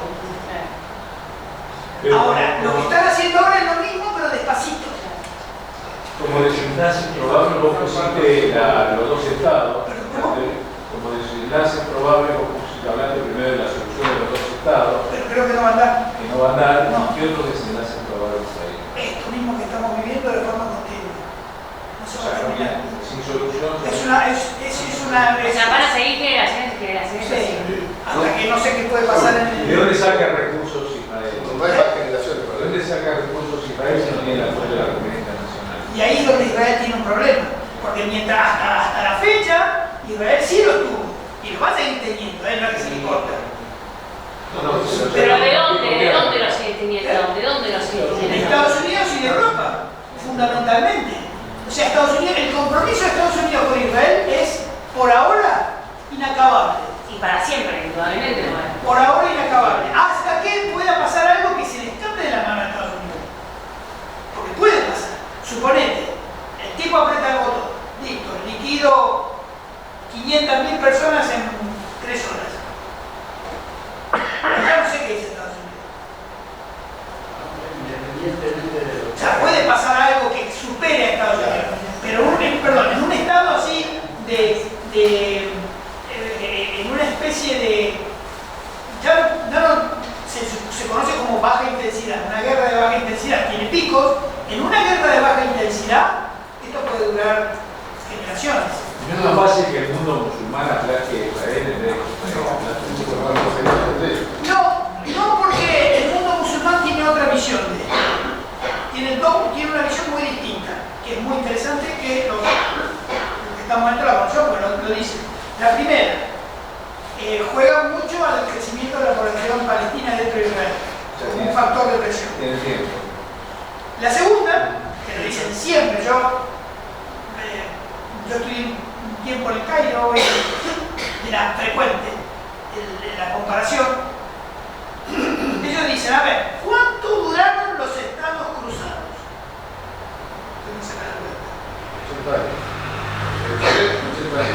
Desde que la primera cruzada hasta la caída de Acro,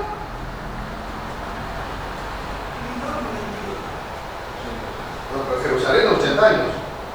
sí, pero los estados cruzados en general.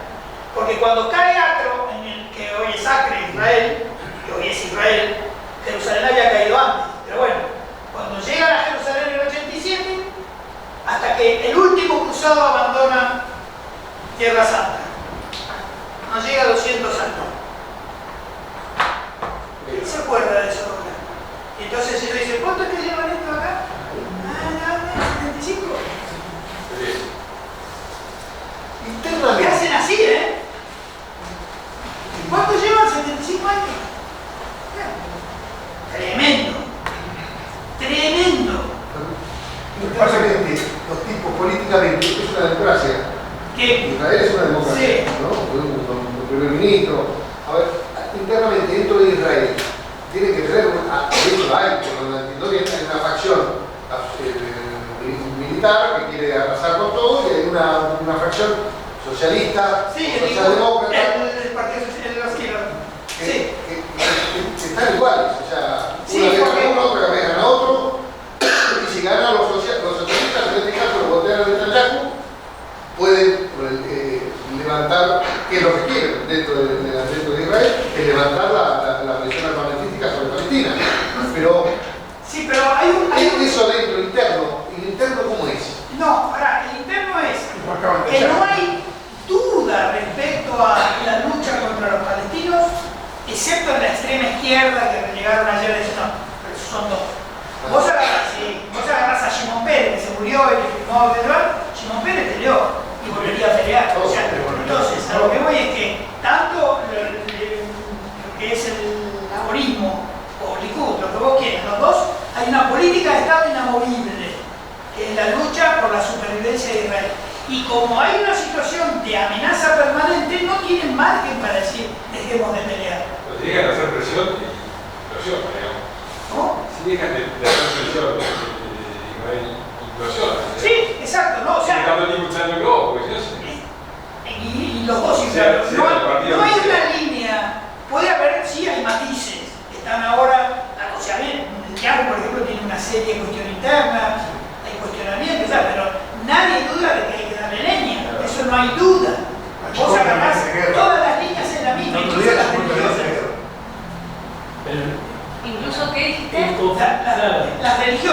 Los religiosos que no tienen una buena relación con el gobierno laico, que lo critican, incluso usan el término, es raro, pero usan el término que los denuncian como sionistas, los ortodoxos judíos, nadie duda, excepto un grupo minúsculo, nadie duda de la legitimidad de Israel. Hay un grupo que sí duda de la legitimidad de Israel, un grupo de judíos ortodoxos, pero es un grupo minúsculo. Entonces, nadie duda de eso, y para sostener esta postura, todos nosotros acá, el 70% de nosotros acá estaríamos con los fusiles apoyados en esta charla. Yo lo he vivido y lo he visto. Uno va a una charla así, está con el fusil ahí, y de lo que estamos acá, que yo estoy viendo, más de la mitad estaría con el fusil así apoyado así. Y no importa que lo que pienses, por el visto de acá. Pero ¿qué nos sugiere? ¿Qué lo saben? Porque no es solamente religioso, es... No, la idea de no hacer al judío, todavía la idea de que han sido perseguidos, que era muy... El tema del holocausto no es menor, ¿eh? ¿Por qué? ¿Por qué? Perdón, ¿qué cosa decía? No, digo, son varios componentes porque hay algo que no es solamente religión, judía. No, porque hay muchos judíos que no se les llaman a sí mismos religiosos, que no son observantes del Shabbat, que no... Hay muchos judíos de ellos, sin embargo, son... A ver, los padres fundadores del Estado de Israel no eran religiosos. Ben-Gurión, Golda Meir, no eran religiosos, no andaban observando el Shabbat, no se vestían como los religiosos como ves en hoy, no tenían la Torah puesta acá que se les ponen a veces, nada de eso. Tomaban vino, comían jamón, o sea, no tenían, sin embargo, crearon el Estado de Israel. O sea que el concepto no es religioso. Lamentablemente son los sionistas, ¿no? Sí, el sionismo como fuerza inicial en el final del siglo XIX, pero después conforme fue pasando y conforme el efecto del holocausto aglutinó, ya incorpora a los religiosos, a los que no son religiosos, a los que por ahí están casados de una cristiana. Y el concepto de diáspora, ¿no? Sí, eso sigue siendo. Eso sigue siendo. Y hoy, por ejemplo, a raíz de la soltada de mano de Occidente, se ha reavivado la idea de que todo esto es producto de antisemitismo. O sea, hoy por hoy ellos plantean que hay un renovar del antisemitismo. Y es verdad que en todo el mundo, yo no lo veo como antisemitismo, pero verdad que la gente en Occidente, sobre todo, está un poquito como diciendo, bueno, muchachos.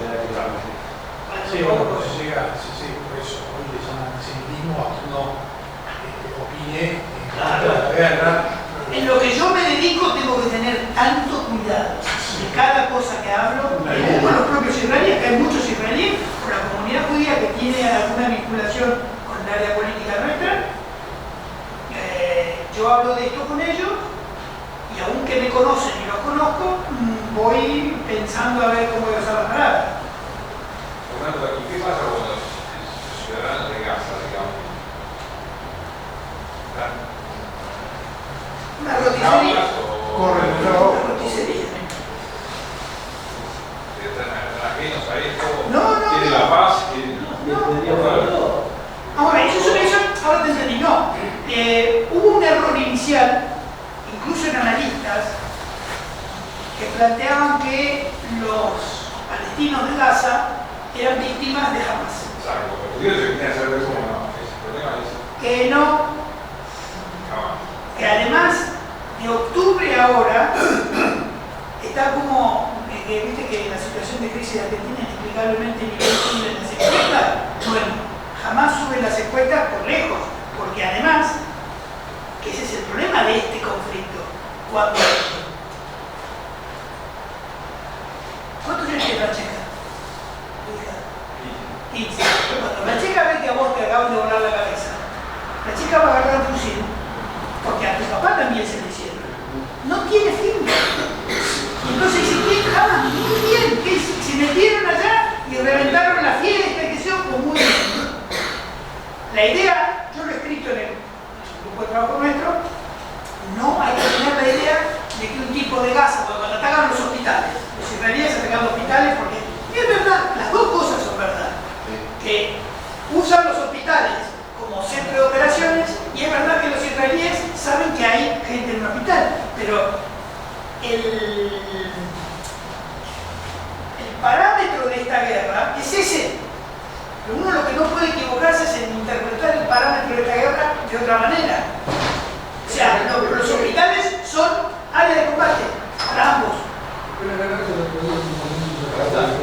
Solo que él fue testigo de las madres gazatíes que le habían matado a sus hijos insultando a Hamas. Puede pasar. No es la línea. Si no, la Hamas hubiera estado derrotado hace rato. Como todo movimiento de insurgencia, si tiene el apoyo popular, vence. Si no tiene apoyo popular, no vence. Puede pasar, claro. Porque además Hamas se hace con el poder liquidando al Fatah. Ya está. Perdón, usted me pregunta por qué. Sí, digo, no, pero lo mío puede ser una visión demasiado simplificada. Pero yo digo, sí, tenemos los dos estados, Israel tratando de llevar una vida de convivencia a su manera con los vecinos. Y los palestinos dicen declaradamente que su fin es la eliminación del Estado de Israel. A mí no me queda demasiada duda de lo otro. No, claro, no hay duda. Lo que pasa, yo hago una mera descripción de lo que va a pasar. En este caso, no hay fin del conflicto. No hay fin del conflicto, es imposible. Entonces, ¿Va a seguir así? no, va a haber mucho tiempo más, no va a poder seguir así. No lo sé. ¿Cuánto tiempo más va a seguir así? No lo sé. Israel, China, Irán, Estados Unidos que está queriendo cortar es que ese es el gran drama que tiene Israel y que se disparó. Vamos a ver. Esto, cuando uno ve esto desde hace años, esto ya se veía venir. Que en algún momento el apoyo occidental ya venía bajando.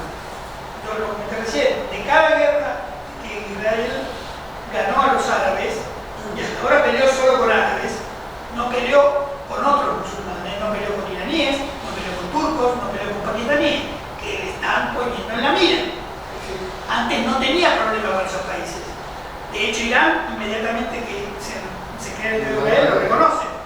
Ahora ese problema es nuevo. Cada guerra que Israel gana es una guerra que cuesta cada vez más.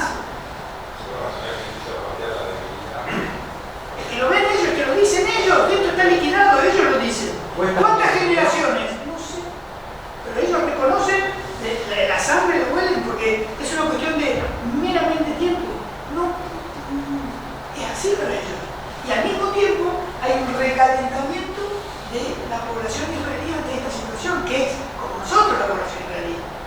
visión occidental en muchos aspectos. Si, vuelvo a lo anterior, si mi abuelo peleó contra los palestinos y no les ganó, mi padre peleó contra los palestinos y no les ganó, yo peleo contra los palestinos, mi hijo que ahora tiene 22 años estaría desplegado en alguna unidad peleando contra los palestinos, yo estoy diciendo, esto como es. Porque le ganan ellos, le gano yo, pero al final le sigo pegando y le pegan. Porque si no es que no les pegan, le pegan con todo. Llega un punto en que uno empieza a quedarse. Uno no puede vivir con el fusil en la almohada, y vive con el fusil en la almohada. No se puede, les aseguro que no. Hay un principio en inteligencia y en temas de defensa que dice que los niveles de apresto, ¿cuánto puede durar el nivel de apresto? Apresto es la situación previa al asalto o previo a recibir un asalto. Una situación de apresto puede durar horas, no generaciones. Cuando uno está allá y está permanentemente con la alarma, con bajar al sótano, todos los días, y el tipo que está en el tractor en el kibbutz está con el M16 por atrás. Y el chiquito, de 5 años con el papá, entre el fusil y la pistola. O sea, pero esa gente, ¿por qué no se va? Esa gente, ¿por qué la población no se traslada? No se va. Si fueron de acá para allá, no van a ir de allá para acá. No, no tiene lugar, es el sitio de esa tierra y ahí es la tierra de ellos. Tienen una alta convicción todavía de que ese es el lugar de ellos. Pero se siguen poniendo, no entiendo. Ahora hay pocos importados, ahora son todos los llaman Sabra. Está 9 millones, no, sí, 9 millones. ¿Cuántos? 9. Sí, 9 millones, sí. Hay que volver al famoso cuento teológico, ¿no? De la desobediencia divina, entonces. ¿De quién desobedeció a Dios dónde? Y bueno, cuando Abraham le dice, cuando Dios le dice a Abraham, bueno, Sara va a quedar embarazada. Sí. Y Abraham tiene un hijo con Agar. Con Agar. Entonces ahí se generan las dos ramas. Sí. Por eso yo vi un rabino y me comentó esto, con la profecía de desobediencia a Dios. Abraham desobedeció a Dios. Exactamente. ¿Por qué? Si a Dios le permitió tener a Agar. No, Abraham teóricamente Dios le dice a Abraham, vos vas a tener un hijo con Sara. Sí. Abraham dice, mira, Sara es vieja, yo voy a tener un hijo con Agar, y sale Ismael. Sí. Entonces ahí salen dos ramas, la palestina sí, y la árabe, pero si yo mal no recuerdo... Los semicam no son como los semitas. Eso es más atrás. Pero no es por ahí donde viene la división. Pero lo de Abraham, lo de Sem viene en la época de Noé, es más atrás. Lo que él dice, pero yo lo tengo por... Habría que volver a leer ahí, pero... Vamos a ver. Abraham tiene, pero no por desobediencia, sino porque era normal que pudiera, primero había poligamia, segundo que además con las esclavas era frecuente tener hijos. Y yo no creo que es que Abraham no lo esperó igual, es verdad que le dijo, ¿cómo va a ser si es vieja y yo tengo no sé cuántos años? Y Dios, efectivamente, Dios lo manda, si mal no recuerdo, que esté con ella, que tenga relaciones. Así que no creo que haya sido una desobediencia. No es que Abraham dijo, no, lo que me dijo Dios es mentira, voy por otro lado, hago tiempo con Agar. Me parece que no fue por ahí, ¿eh? No. Me parece que era la dinámica normal y mientras Sara nunca quedó embarazada, Agar sí. No creo que haya sido una desobediencia. Después los echa. Después los echa, sí. Pero no como que bueno, ya, sí, me quedo con esto. Y a vos te echo y vos sos la rama palestina. Sí. Yo soy la y de hecho, cuando Abraham echa a Agar y a su hijo Ismael al desierto, es un horror y casi muere. Y de hecho, el relato es que ella lo deja, dice la Biblia, a un tiro de piedra para no verlo morir. Y ella se pone a llorar en el desierto esperando que el chico se muriera. Y ahí donde aparece Dios y le dice que toque la roca, que sale agua y empieza el alimento de Ismael. O sea, Dios permite el exilio de Agar con Ismael al desierto, llega al punto de la muerte y Dios rescata a Ismael. Pero ya estaban exiliados y es algo que Dios permite. Lo cual está permitido el Estado de Israel. O sea, Dios lo permitió. Así que bueno, sí. No, digo, leído tanto de la Guerra de los 6 días de Jules Moore. Es un libro muy interesante que leí, un libro muy interesante que en la Guerra de los 6 días sitúa en todas lo que sucedía en todo momento de la guerra. Muy bueno, muy interesante. En Amán, muy bueno. Va por parte. Y hay un concepto que me quedó, digo, después de su independencia, hasta casi la década del 2000, el concepto de que ellos tienen una muy buena preparación militar, saben de lo que hicieron y eso escudo ante el resto. Si bien es verdad lo que usted dice, que hoy no jugó un papel predominante la Unión Soviética, que yo no existe más, ¿no? Pero que en ese entonces sí, que era la que proveía de armas a Egipto, a Jordania. Hoy eso no está, en los países de su alrededor no existen. No tienen, solamente Egipto algo de occidental muy poco y Jordania también. Digo, ese libro habla y dice que ese poder es el que le permite a ellos tener esa actitud de defensiva y de avanzar en algún momento siempre supeditado al poder político. No es que el militar va a tomar y va a decir, no, yo voy a invadir porque yo invado. No, pasa que hoy, por ejemplo, con este gabinete de guerra más chiquitito, que la semana pasada echaron a los dos ministros que decían, no, nosotros no queremos, y se concentró más, sin contar, ellos siempre hablan sin la bomba atómica, o sea, sin el poder nuclear. Hablan de lo normal, del armamento tradicional, no nuclear. Ese lo tienen como... hablan solamente después de Irán, en algún momento. ¿De cuándo es el libro ese? Y ese libro es del mediados de los 90. Después le traigo la... Mi padre me decía una cosa respecto a esto que siempre me ha quedado claro. Y me marcaba mucho y ahora lo veo de otra manera, o mejor dicho, veo la continuidad. Mi padre decía, en un tanque israelí, año 73, de acuerdo porque lo dijo para la guerra de 73, yo tenía 9 años, y yo escuchaba a mi hijo decir estas cosas. En un tanque israelí van 4 universitarios, en un tanque egipcio van 4 analfabetos, para tener la solución del problema. Pero, mi papá se murió hace 10 años. Yo los conozco y en un tanque israelí van 4 universitarios, pero en un tanque egipcio ahora también van 4 universitarios. Ojo, cambió. Y el manejo de tecnología que tienen es impresionante. Ojo, el manejo de tecnología de comunicaciones y militar que tienen los palestinos es impresionante. Y hay otra cosa más. Ahora los palestinos hablan hebreo. Hablan hebreo perfectamente. Y sé positivamente por gente que está muy vinculada al tema que a veces no lo pueden distinguir. Y ahora ya se... Leí también por ahí un artículo yo soy un admirador de Mozart, que tengo mucha bibliografía de Mozart, y leí un artículo el otro día que decían que los palestinos volvieron al sistema viejo, nada de tecnología, al papelito, al que yo te miro y con una seña o una bandera te hago... vienen los tanques por el este. ¿Pero qué? ¿En lo de Gaza ahora? Ahora sí, sí, ahora sí, porque... ahora. Sí, pero los palestinos que son israelíes, la brecha disminuyó, así como cada guerra le costó más a Israel, la brecha tecnológica disminuyó un montón. La disponibilidad de equipos es muy fácil. Igual eso se lo provee Irán, porque Palestina y Austria, y Alemania. No, está bien, pero digo, viene por un... No por Irán solo, Irán tampoco va a creer que... No viene mucho de Europa, está muy triangulado, tienen mucho acceso. Por eso hay un problema interno muy serio, insisto, la brecha cambió.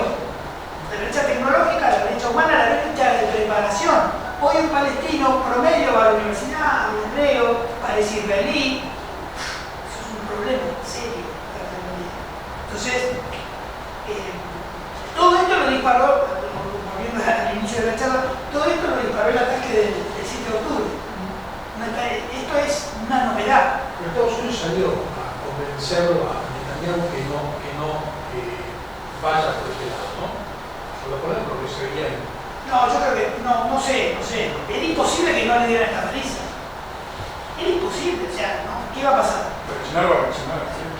Y otra cosa, no organizarse dentro del no, error. porque esta magnitud significa que después es una bola de nieve. Claro, es que siempre fue una bola de nieve. Yo leí lo mismo que vos. Siempre. Yo leí lo mismo que vos, que Estados Unidos salió a ponerle tal. Es que vamos, Estados Unidos tiene que decir eso. Yo lo que dice con el micrófono. Pero el canal se está quejando que no le Estados manda Unidos nada. ¿Eh? El canal se está quejando que no le manda nada. Puede ser, Pero el Congreso estaba medio, lo mismo estaba el Congreso medio. el flujo de soporte no es el público, no es lo que uno ve. No es lo que uno ve. ¿Qué van a decir? Si desde Roca, no, péguenle menos, pero en el fondo es así. Es así. Lo que no quita que el público americano empiece a levantarle haya cambiado el apoyo y eso influye. Pero vos qué sabés si a las 3 de la mañana no baja un Constellation con lo que vos quieras hacer en un aeropuerto en el medio del desierto. ¿Cómo lo ves?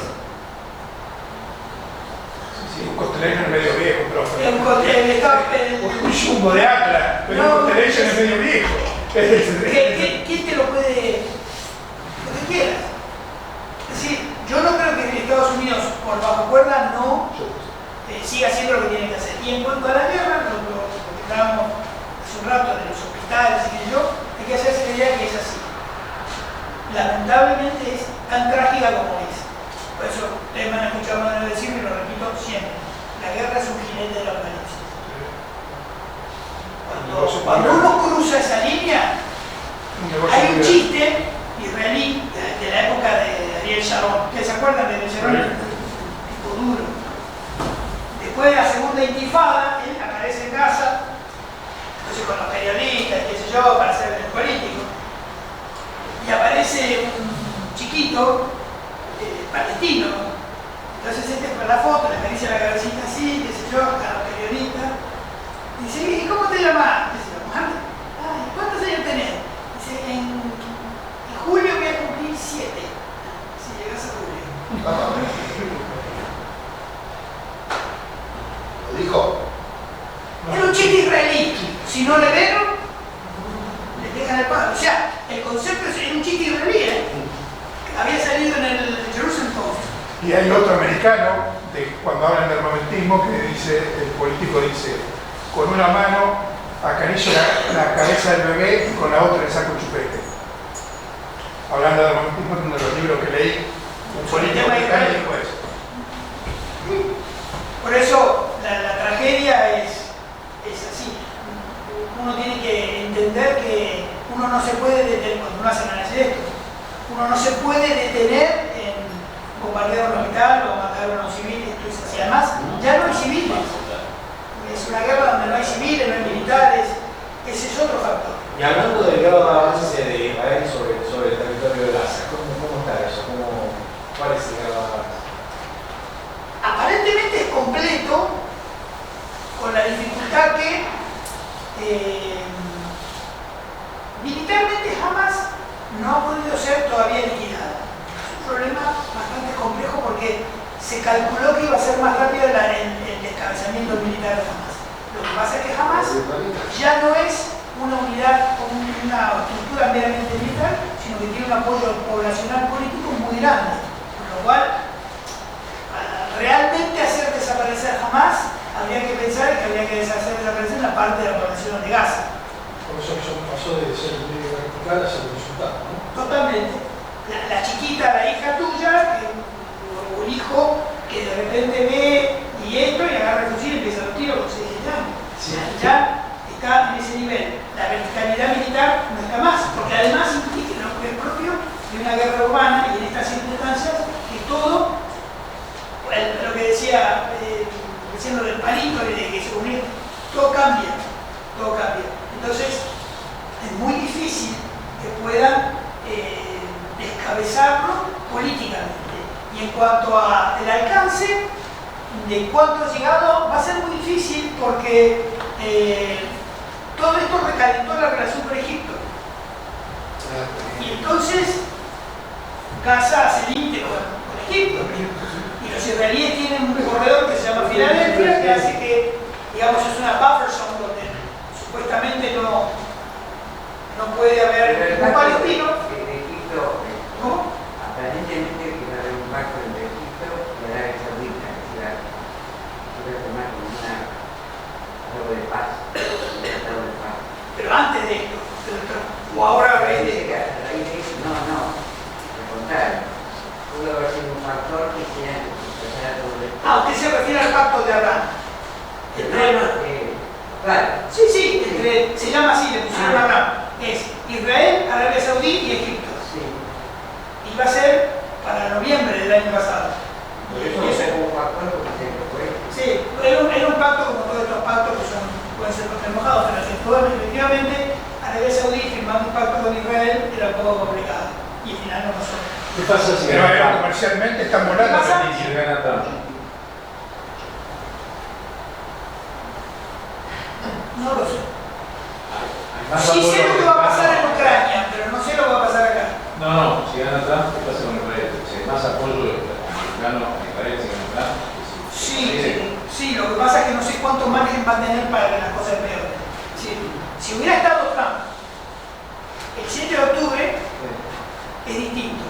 Ahora, reordenar o redireccionar la política americana, como viene estando hasta ahora, respecto a este conflicto, le va a costar mucho acá.